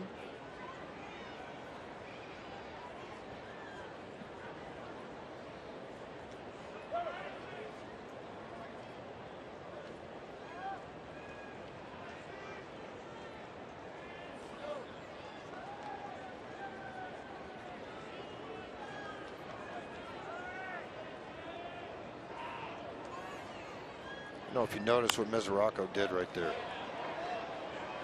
And again, that could be just kind of something to hide from Stubbs out at second. Took his glove and kind of put it on the inside underneath the hands of Dickerson, and then they want the pitch down and away. You just don't want the guy to be able to peek on you is what it amounts to. You know, all of a sudden you got, because there's so many ways to show it. A pick of the pant, where they're going in or out, look left or right, straight ahead, down the middle, all those different things you can do to give a location out. But I don't think hitters today want that as much as it was when you played. I don't think they do. I mean, with the Cubs, they'd love knowing where it's coming. 2-2. When I first got called up to Montreal, they were big on that. Tim Wallach and Tim Raines and Spike Owen, all those guys, Tom Foley. Boy, they taught me a lot about how to give a sign and what to look for. And you're right, it's all about location. I mean, if I know where a location is, I can adjust my swing because I have a pretty good idea of what the pitch will be then. Tell you what was really good. Larry Bowa was one of the best ones with the Cubs in '84. If a guy got on second, he'd immediately sprint upstairs to the TVs and get their signs. First, second, third sign. Were they working rollover? What were they doing?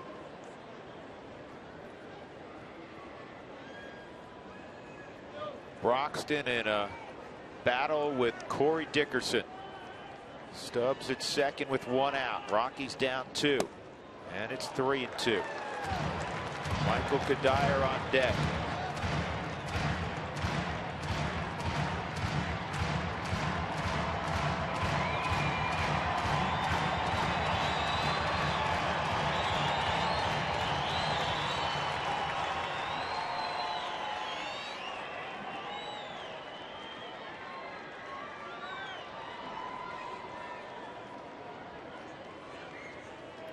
Well, I guess if you spun one now, put it in the right spot, huh?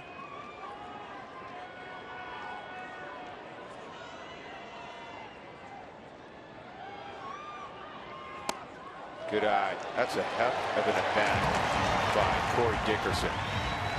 And I tell you, Huey, did you feel, you played up here, did you feel a little bit of, boy, I want to call time, but I didn't. Right. And he's trying to keep his hands relaxed because Broxton kept holding the baseball. And I think Dickerson, in his mind, would have preferred to have called time. Didn't. Yes, because he's standing in the box. Okay, right now, I'm still trying to stay relaxed, let me move him again, and one more time. Timeout? Nope. Here he comes. And he throws a borderline pitch. Yeah, and then 9 times out of 10, guys will swing just because they're so used to being in a movement during that time. He took his rhythm away, but that's a great at-bat for Dickerson. Now here's Kadire. Wouldn't be a hero, Michael. First game back after missing a couple of months for Michael Kadire. 1 for 4.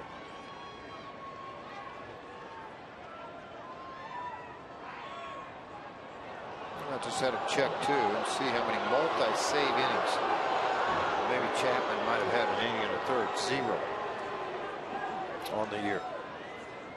Kadire missed 59 games with that left shoulder fracture. The Rockies went 17-41.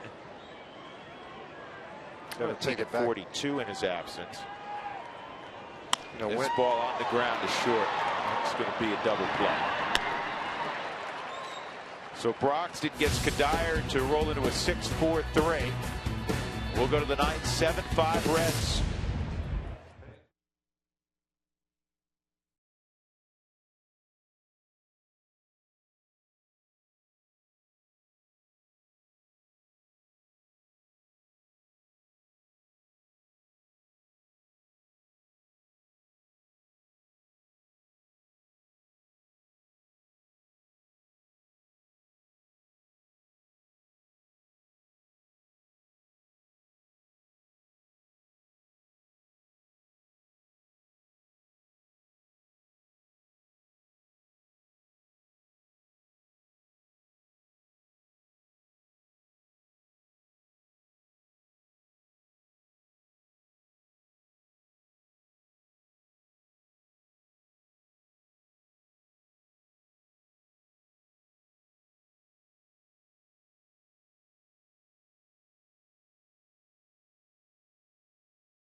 Online only at Southwest.com. By Wells Fargo. Wells Fargo customers get your 2-for-1 Rockies club level tickets today by going to wellsfargo.com/Rockies. Wells Fargo Bank, member FDIC. And by StubHub, fans want to be here in person next time the Rockies take the field. Just head to StubHub and choose your seats today.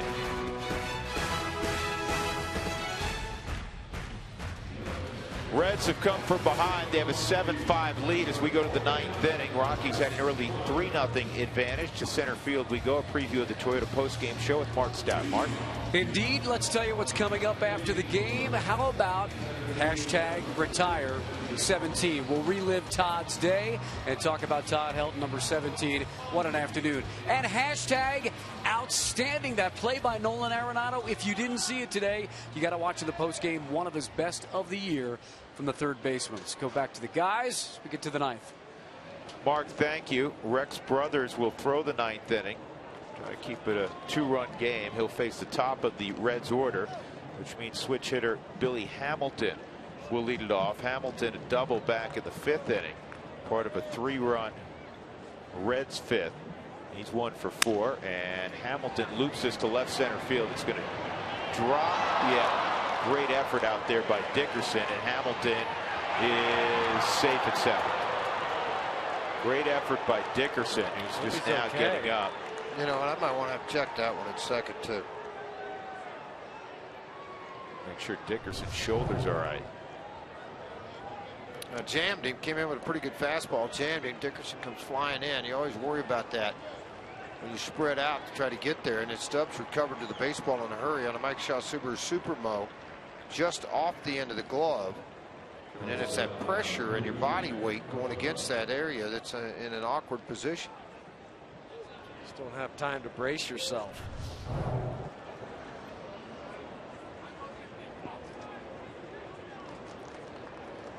You see Rex's numbers on the year. 59th appearance for Rex, 3-5 overall record. His 14 holes on the season. That missed by a lot.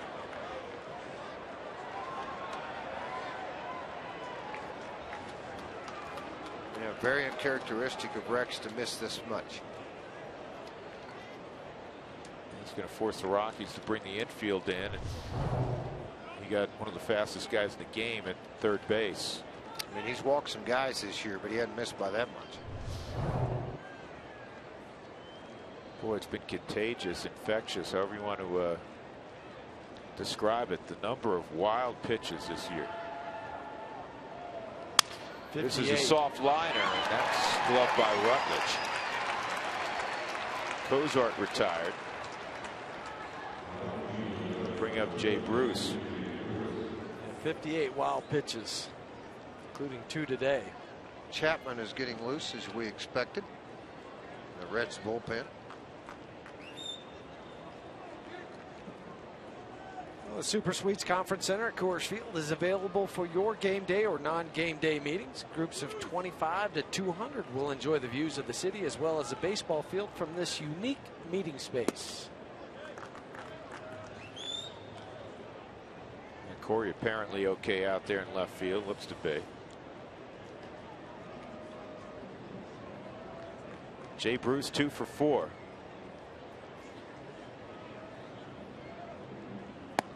Talking about Dickerson being eligible for a batting title. You need 501 plate appearances. Now he's grabbing that shoulder. I don't like that. No. And I felt like he could make it. He's going to be real close. He's going to be right on the edge. Coming into today, he had 335 plate appearances with 40 to go. That's pulled past a diving Michael Kadire. And an 8th run comes home. Billy Hamilton, who had doubled. And it's an 8-5 lead.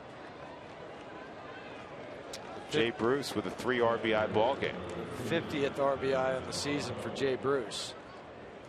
Talk about somebody having to dive for a ball. You always worry about it as a player when you come back and look at Michael having to dive at first base, and that's how he was injured. But this time he had his glove closer to him and was able to brace himself. You can plan it more, as you know, Jeff, in the outfield than you can when you're 90 feet away. It's all reaction there. Ball's traveling in the outfield, and you make the decision: do I lay out here? Do I, reroute? And for that one, the ball, Michael thought about diving, and he did, and realized the ball was past him, so he kind of pulled back. You could do that as an infielder.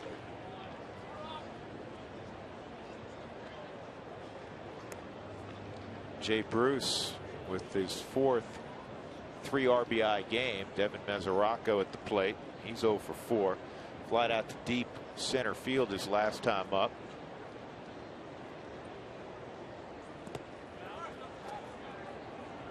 Good block by McHenry. Just tried to bury a slider in the ground. Couldn't get a swing out of it. He's had a full day's work, hasn't he? The hot tub, the ice tub, the hot tub, and the ice tub. It's going to feel real good in about 20 minutes. It's going to be a short turnaround, looking at local time of 10 of 6. And the second game scheduled for 7:10. What do you usually do, Huey? Grab a little something to eat? Yep. Change unis, maybe a shower? Yeah, the whole 9 yards. I used to do that. Just hop in the shower, kind of refresh yourself. Throw on a clean undershirt, new socks. If you had a second pair of spikes, and I'll throw those on too.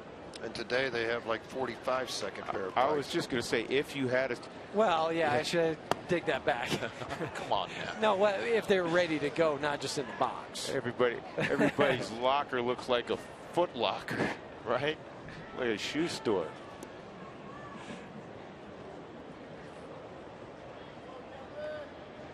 3-2 on Mesoraco. Bruce drawing a throw in case they put him in motion here. Jay Bruce, an athletic guy. He runs decently. He's got 11 stolen bases. You have a 3-run lead. Brian Price, they could stay out of the double play. There's just a lot of advantages by putting him in motion. One disadvantage, line drive double play. Not going, and it's ball 4. And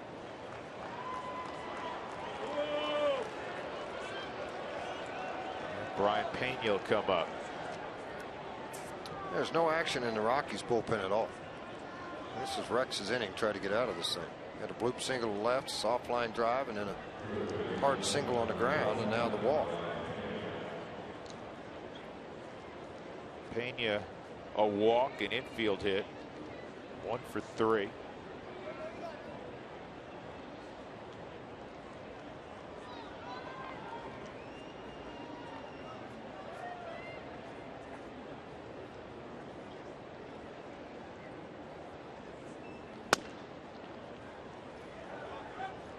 Yeah, velocity peaking back up for Rex. The last couple of fastballs, 95, 96.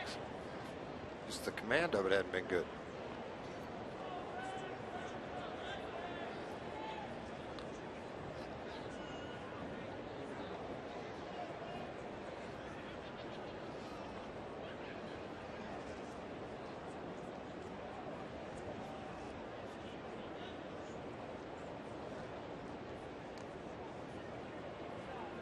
Now McHenry will go out and visit with brothers. George, you do a whole lot of work with pitchers, Oklahoma, and some kids here in Colorado.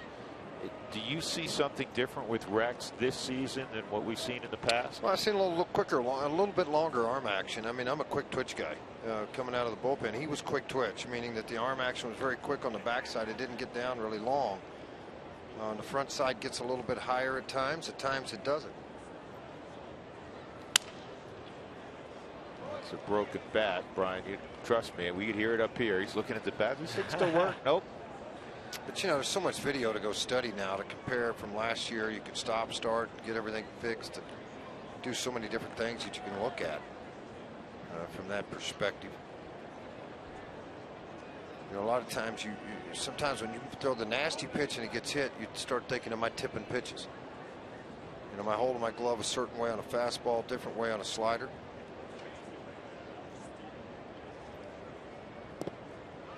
2-1 on Pena. Been a very inconsistent strike thrower this year.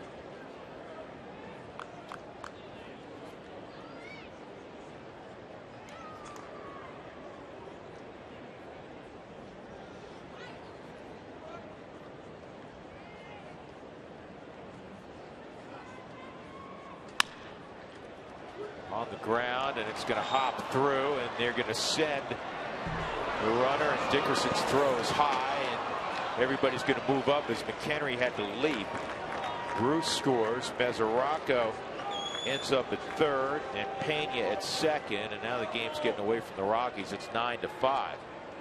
And I'll tell you what, you know, Brian Price now have a decision whether he puts his closer Chapman into the ball game in the 9th inning, and even if you weren't to rally against Chapman, you want him in to fatigue him a little bit. Who knows? Right. Second game, it's going to be an error on Dickerson on the high throw, allowing all the runners to move up. And for Corey, that's his 4th error this season.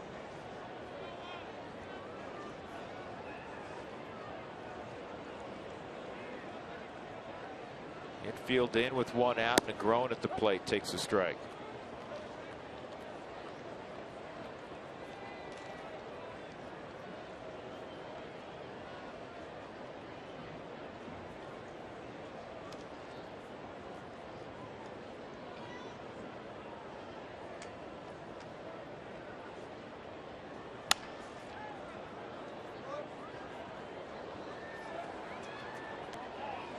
Grown a home run back in the 6th inning, 1 for 4.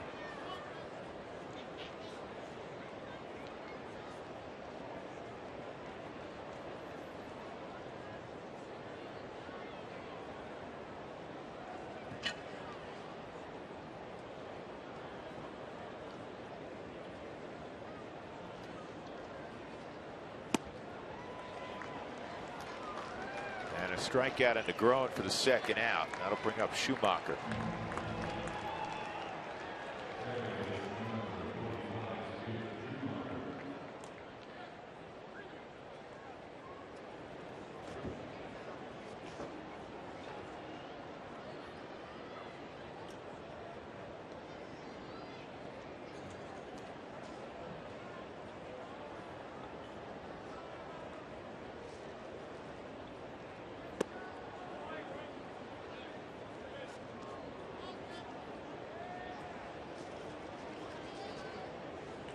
Schumacher a single in the 6th. He's 1 for 4. 9 runs, 11 hits for Cincinnati. The Rockies have actually out-hit the Reds. For what that's worth, they're down 9-5. That's the most important thing. 13 hits for Colorado. Everybody wearing, as they should, their Helton jersey today.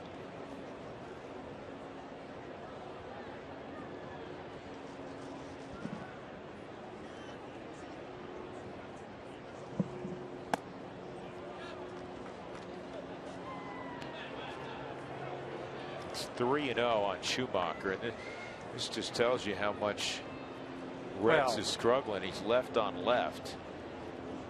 Well, the other one he had was Jay Bruce, who had the base hit. 22 pitches, 12 balls. No, the right-hander. There's a right-hander down their bullpen now. It's Hoover, who's kind of their other setup man. J.J. Hoover. Chapman's still up, but yeah, but he's just soft tossing. He's not really throwing. What's soft tossing for him, Frazier? 94, 95? Yeah, about something like that. I don't think they've got the word yet that he's not coming in. But at some point, Walt's going to have to get somebody going out in the Rockies bullpen. The Rex brothers. I mean, the last fastball velocity's there. It's just command's not. He's throwing 24 pitches in the inning, 13 balls, 11 strikes. He's got 2 outs. You're hoping to get the other out. Jimmy Wright out to visit with him. Well, this is influenced completely by the fact they have to play another ball game in about an hour.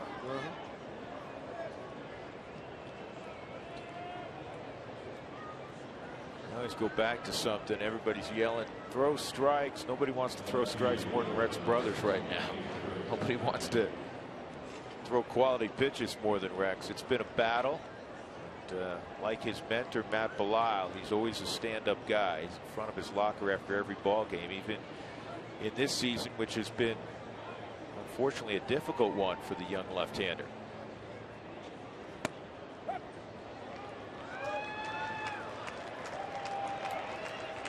Heisey at the plate, a double in the 6th inning. He's also walked and scored. He's 1 for 3. Bases are loaded with 2 outs in the top of the 9th. Rockies came into this ball game 20-5 when they score first, and not only did they score first, they had a 3-0 lead. Jordan Lyles was on his game, and then in the 4th inning he gave up a 2-run home run to Bruce. You could survive that. It was really the 5th inning, Huey, that seemed to be his undoing. Well, and it all started, you had the leadoff walk in that inning, in the 5th inning to Heisey. He struck out Latos in the double by Hamilton, single by Zach Cosart. You kind of get the picture there, but when you jump out to that early lead 3-0 against Matt Latos, who had a batting average against a .95, a whip under 1, you're thinking things are going to be going your way today. 1-2, slider in the dirt.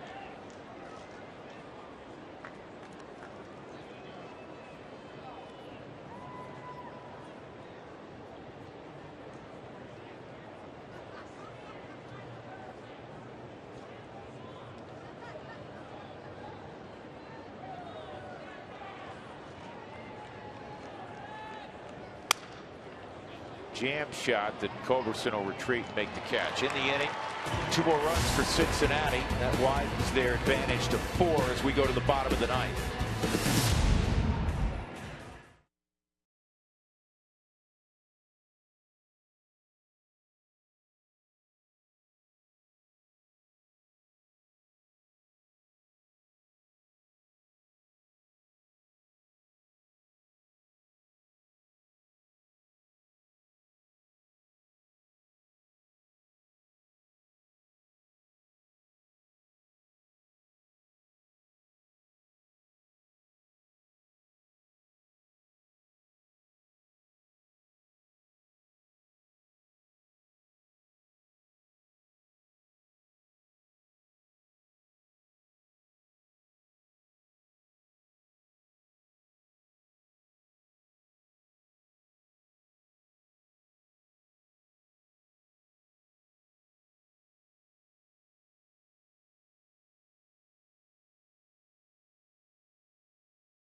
important this game is for Cincinnati, according to Brian Price. Even with a 4-run advantage, deference to the Rockies at Coors Field, their penchant for putting together big innings. Aroldis Chapman will go out and throw the ninth. Well, I think a lot of that has to do with, Drew, if you look at his numbers, 26 out of 28, he has blown a save. Imagine that. 38 and a third, 74 strikeouts. They worked really hard as a team to get to this point of leading this ball game. And you look across and you see the scoreboard and you go, okay, St. Louis won, Milwaukee won, Pittsburgh won. I can't afford to take a chance and have something happen in this game and have him have to come in with a bunch of men on base. He's heated. He was ready. Just have him come pitch the ninth inning and try to get through it with a 1-2-3 inning.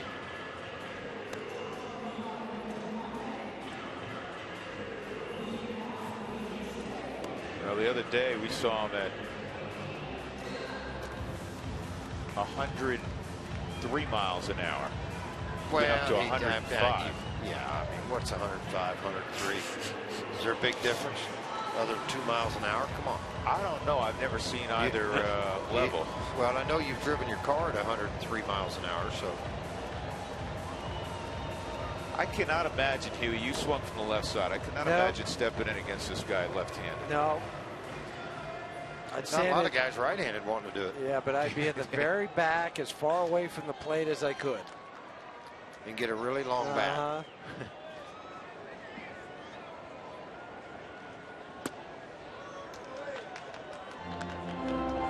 Well, he missed at 101. You better back off. Talking to some guys about Aroldis Chapman, they say other than Billy Hamilton, he is the fastest guy on the team. He's an unbelievable athlete. They say you give him a bat, he'll hit him in the upper deck. And the other, here's the coup de grace. You'll appreciate this, George. 2-0, that's in there. 2-1 on Nolan. If you get a wild hair, you thought he threw at you, and you want to go out there, he spends his off seasons boxing. He's an accomplished boxer. So you may want to think twice about that. Well, you might. I just want to go out there if you got Broxton and Jumbo sitting in the dugout. It might be faster than you to get there. It's a pretty good wall to have in front of him. But he's 3-1 to Nolan. Nolan taking a shot at it here. Can he throw a strike? Hadn't chased anything out of the zone yet. Well, George, you know that sometimes a closer who's used to the adrenaline rush of the ninth inning tight ball game, he's out there, it's a 4-run lead, and it's not the same rush. And maybe you get a little sloppy, right? You throw a 3-1 slider with a 4-run lead? That doesn't make any sense to me. That was odd. Nolan on for the 5th time in the game. 4 hits and a walk. Here's Mike McHenry. He's been on between the 5 and 6 hole. Arenado and McHenry, they've been on 9 times because McHenry 3 walks and then a base hit in the 7th. Just thinking that's a 1,000 on base percentage. Just doing a little quick math there. I just noticed a little bit here in watching. See him throw this pitch. I think it was Kozar walked up to the mound and said something to him, kind of waved him off like, go sit back there. I'll get this done in just a minute. They're trying to calm him down. A lot of times these guys, closers, get in those moods. You just stay away.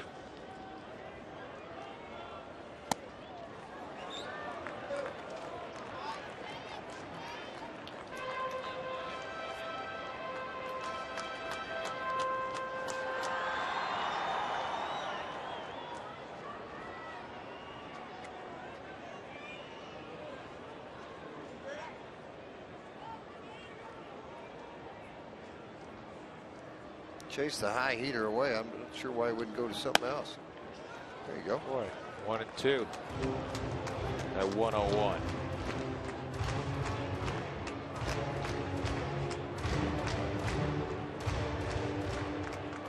Slider.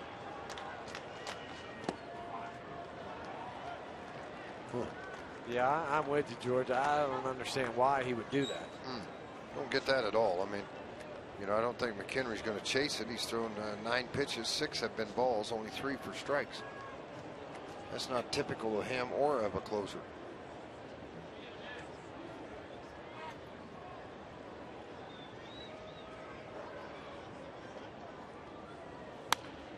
fouled off.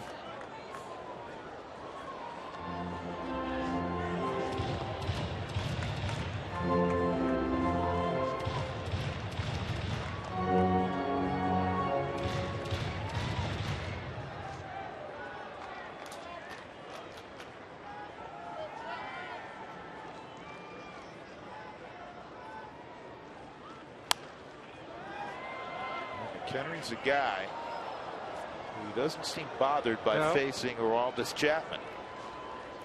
Some guys just like that challenge, you know, the ability to try to hit the ball out of the ballpark. This is what he did 2 nights ago. He smoked it in the 9th inning. He would have tied up the game. Culberson was there. Zepanian, self-defense, made the catch coming off the bag and fell on the bag for a double play. I mean, it looks like a comfortable at bat. I know that's crazy to say. Sure. Just watching Mike handle Chapman. You know, he's let the sliders go. He's hit the fastball, been on it, fouled it off. I mean, you don't see the panic for sure in Michael's face or his body language, anything.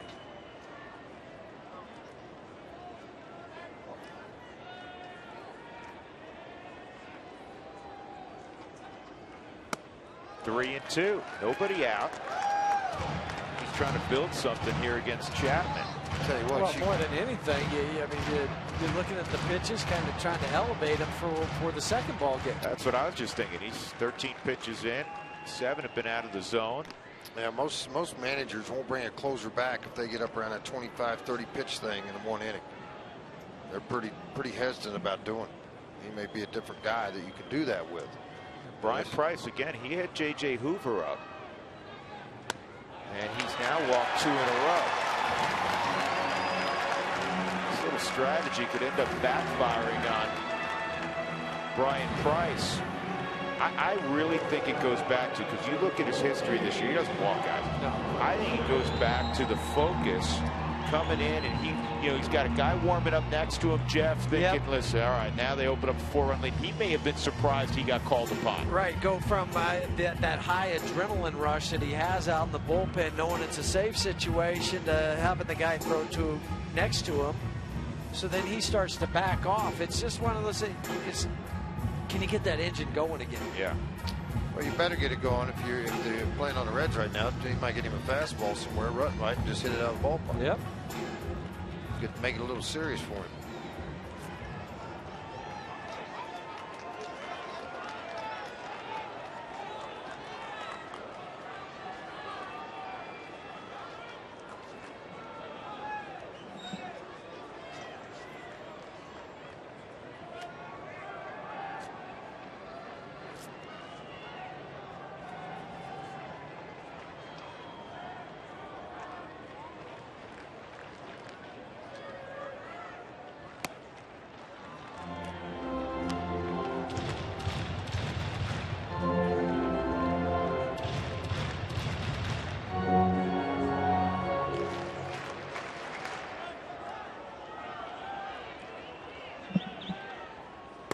That's low on Rutledge. It's 2-0. 10 pitches.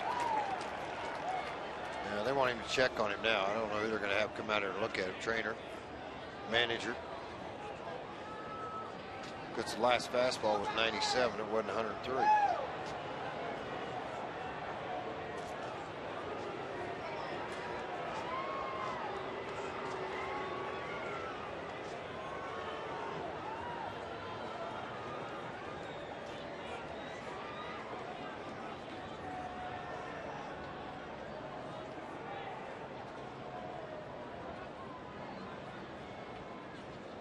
He's going to stay in. Dale Scott gives a signal to the Rockies bench that it was okay. There was nothing wrong. That there was no trip to the mound since the trainer was out there, and that's all they were checking on.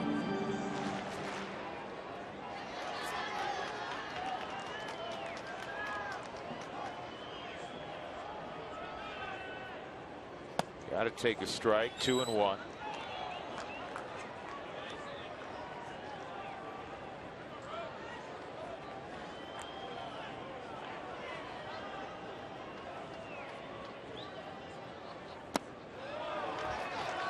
just made an announcement inside.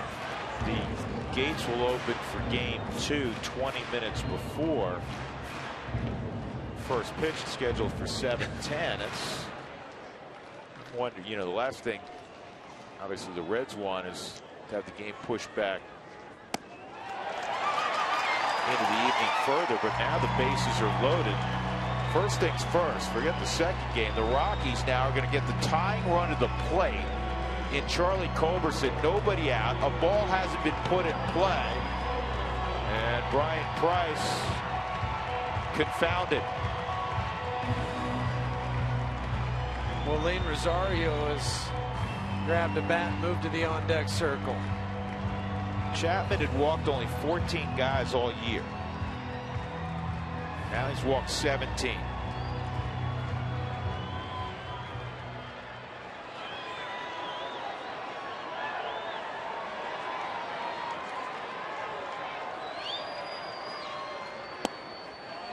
And that misses, ball 1. Well, you know what? Here you are. You're down 4. Bases loaded. Take till you get a strike. Make him throw you a strike. You start firing stuff out of the zone at 98, 99 miles an hour, then it's going to end up. Wow. I've never seen him like this, Jeff. No. Ever. The Cincinnati Reds never seen him like this. I mean, he's literally thrown 21 pitches, 14 out of the zone. Got double-barreled help potentially on the way. Parr the left-hander, Hoover the right-hander. Guided it over at 99. Yeah, Charlie was taking it you have to that pitch, yeah. Now you can go to swinging if you see it out of the hand fast enough.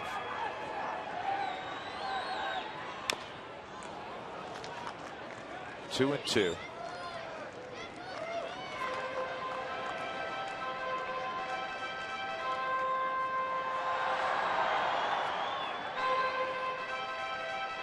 Surely he knows you can't create your own saves.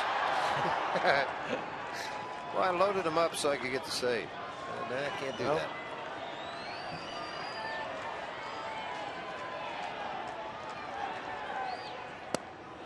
It's 3-2 on Culberson.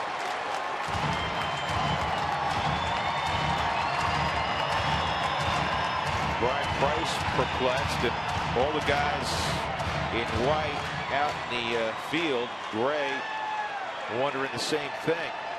3-2. Fouled off.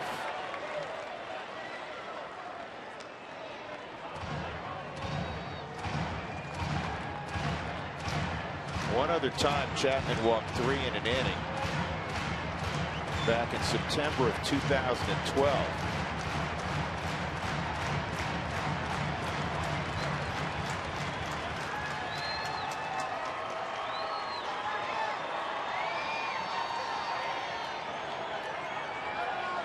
Three-two, and again, chopped foul.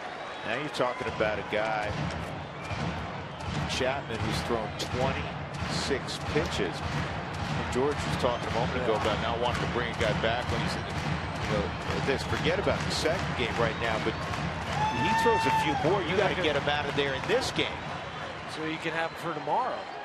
And they go to St. Louis. How big a series is that for the Reds? So one team in the Central they've really struggled with. And another foul ball. Blackman's just Culberson's just getting his timing. You can tell that Chapman is frustrated. He looked in, he's like, man, I mean, he was begging for a swing and miss. Right. Got a good fastball where he could really extend on something out there, and he was disappointed. He thought he knew he had a pitch that he could drive. Now just get set for the next one on a 3-2 count.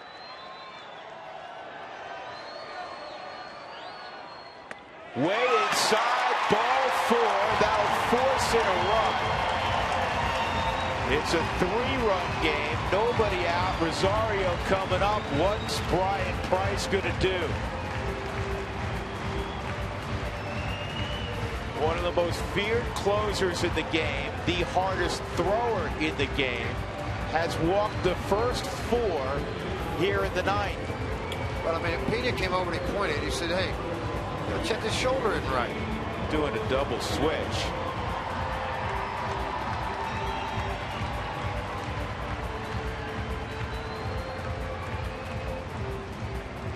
Chapman jogs.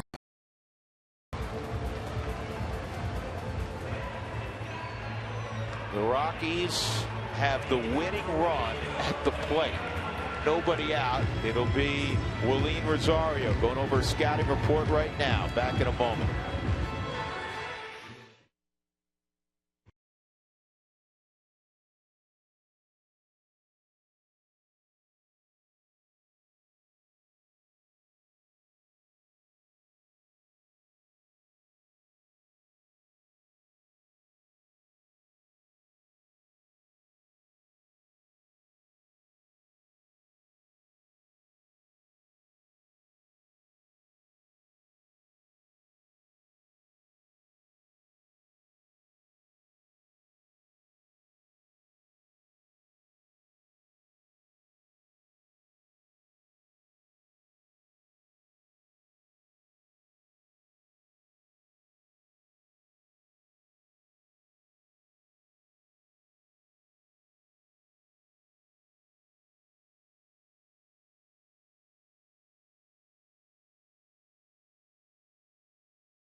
Three outs and shake hands, and all he did was walk the only four guys he faced. It's now a 9-6 game, and J.J. Hoover's got to come in, and Willeen Rosario will pinch hit. You have Blackman on deck, and now the possibility, as far-fetched as it may have been about 15 minutes ago, is far more realistic. Oh, there's no question about it now. I mean, you got Willeen coming up. You're only down 3. You got the bases loaded, and there's nobody out. Take a shot at it. J.J. Hoover has not given up a hit in his last 3 appearances out on the mound. He pitched against Colorado the other night. He was 1 inning, 1 strikeout. You see the pinch hitting this season for Willeen. He has 1 hit and 5 trips. Rosario has walked in his only appearance against J.J. Hoover. Hoover, George, has given up 9 home runs in 52+ innings. That's a pretty high total. He misses ball 1. That's been the theme of the inning.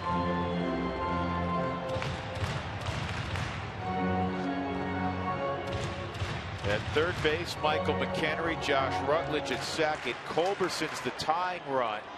He's at first. The winning run is standing with a bat in his hands at the plate. Willeen Rosario pinch hitting here in the bottom of the 9th.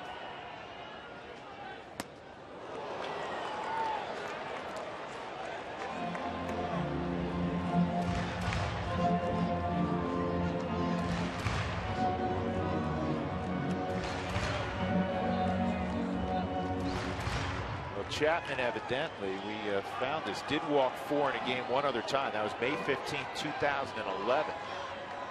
Just 3 years ago. 1-1 on Willeen. Definitely taking a home run hack. As he should. I mean, you're sitting there looking at it. He's a guy that can put it into the seats in a hurry. And you get your fastball, you can do it on. Why not go for it on the Mike Shaw Subaru Supermo? He gets a fastball here, just swung under the baseball. Hopefully now, Willeen go to a 2-strike approach. Get nobody out, bases loaded.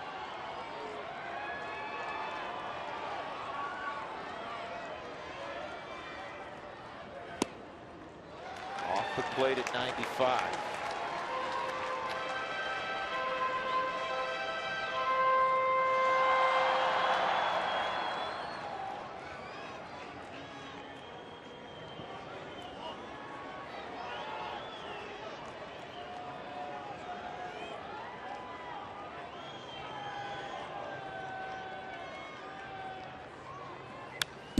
good swing.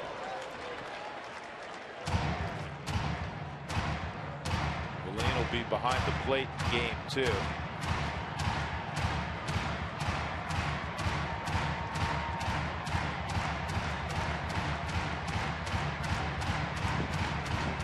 There's a happy Rocky fan trying to get a ripple of runs across.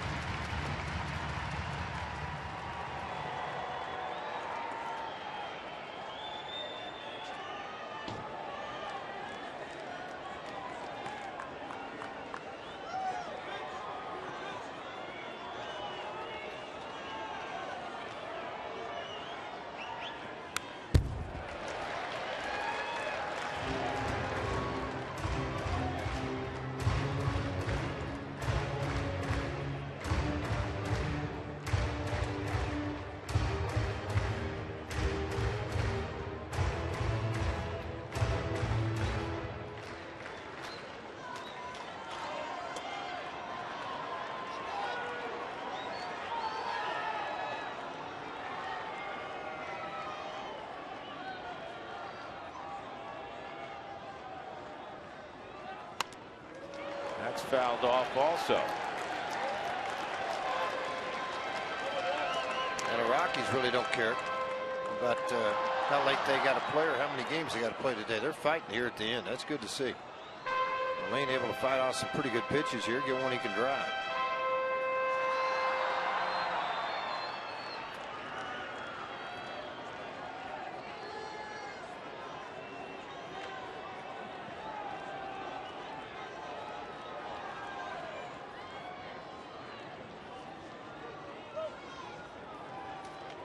Talk about inheriting a mess. How about J.J. Hoover, George? You've been in these deals before.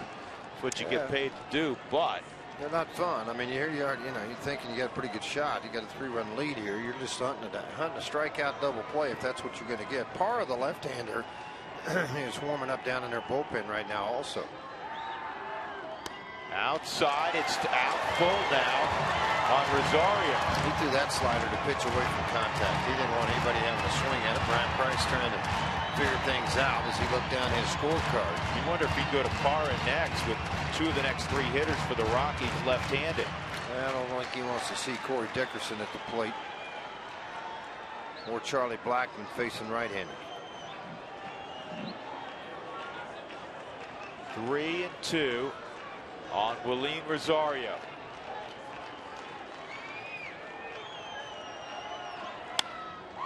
In the air to left field. At third, tagging is McHenry, and here he comes. The throw's going to go to third. It's a 2-run game on the sac fly by Rosario. Blackmon getting ready to hit. He's just standing there, almost assuming that Brian Price is going to bring in a left-hander.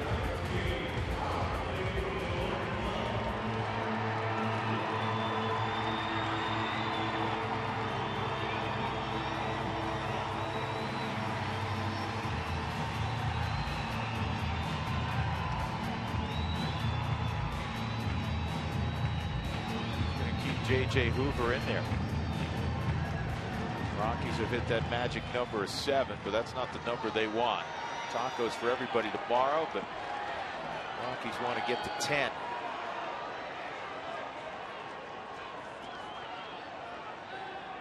Blackmon a home run back in the second.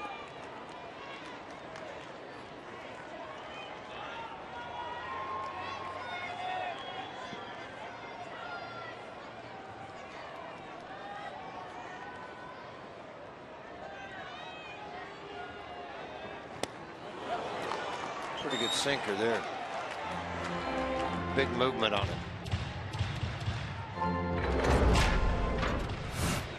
Well, back in the second inning, Charlie Blackmon hit this ball out of the ballpark. I think it was all because of Todd Helton was sitting here doing the color commentary. His 15th of the year, 59 RBIs now for Charlie. Charlie in the season, 285 average.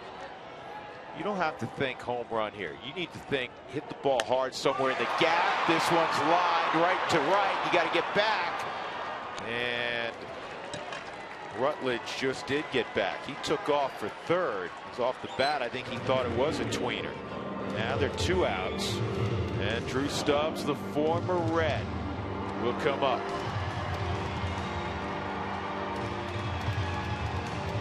And the tying run is Culberson at first. He runs well. Now with 2 outs, you throw 1 out and a gapper down the line. In all likelihood, it's going to be tied up. Now it should be all tied up. And again, if Stubbs has only faced Hoover 1 other time, and he's 0 for 1 in that matchup. Not a lot of history between these two teams with the pitchers in the bullpen. And these Rockies hitters, because they play in the Central Division, you don't see them very often. You got to be ready to fire. I think Stubbs going to see 1 fastball that's going to be a hittable pitch in this at bat, and it could be this one with strike 1. I don't think they'll give him anything after that in the zone. Slider, he missed with it.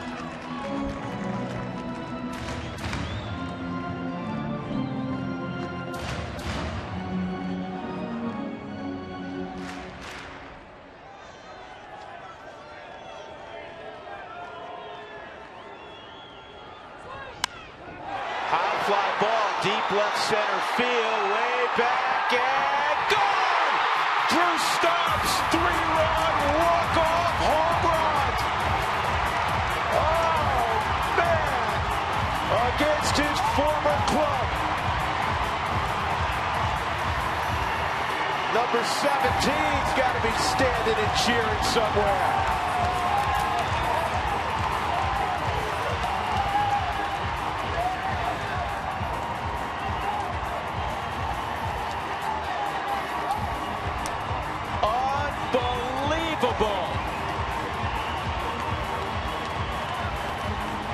Rockies down 9-5 in the 9th.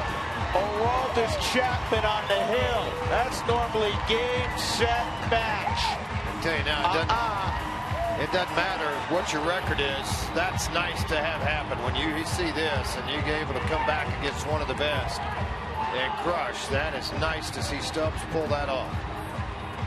Guess what our Jimmy John's freaky fast delivery of the game is, Frage?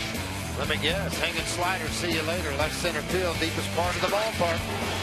And it feels extra nice for Drew Stubbs, who came to stardom with the Reds. He hits a 3-run bomb to one of the deepest portions of the ballpark, walk-off style. The Rockies win it 10-9.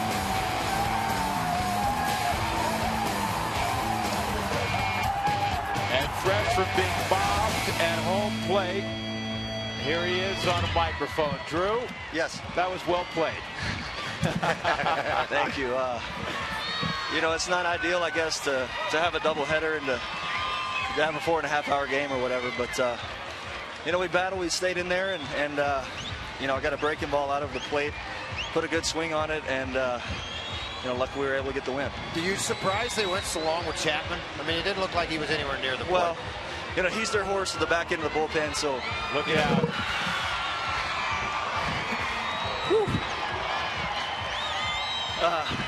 You need to take a shower anyhow. Yeah. No, but I guess you got to ride with him. He's been your best guy there all year, so you know he was just a little off today. So you know, not throwing many strikes, put himself in a hole.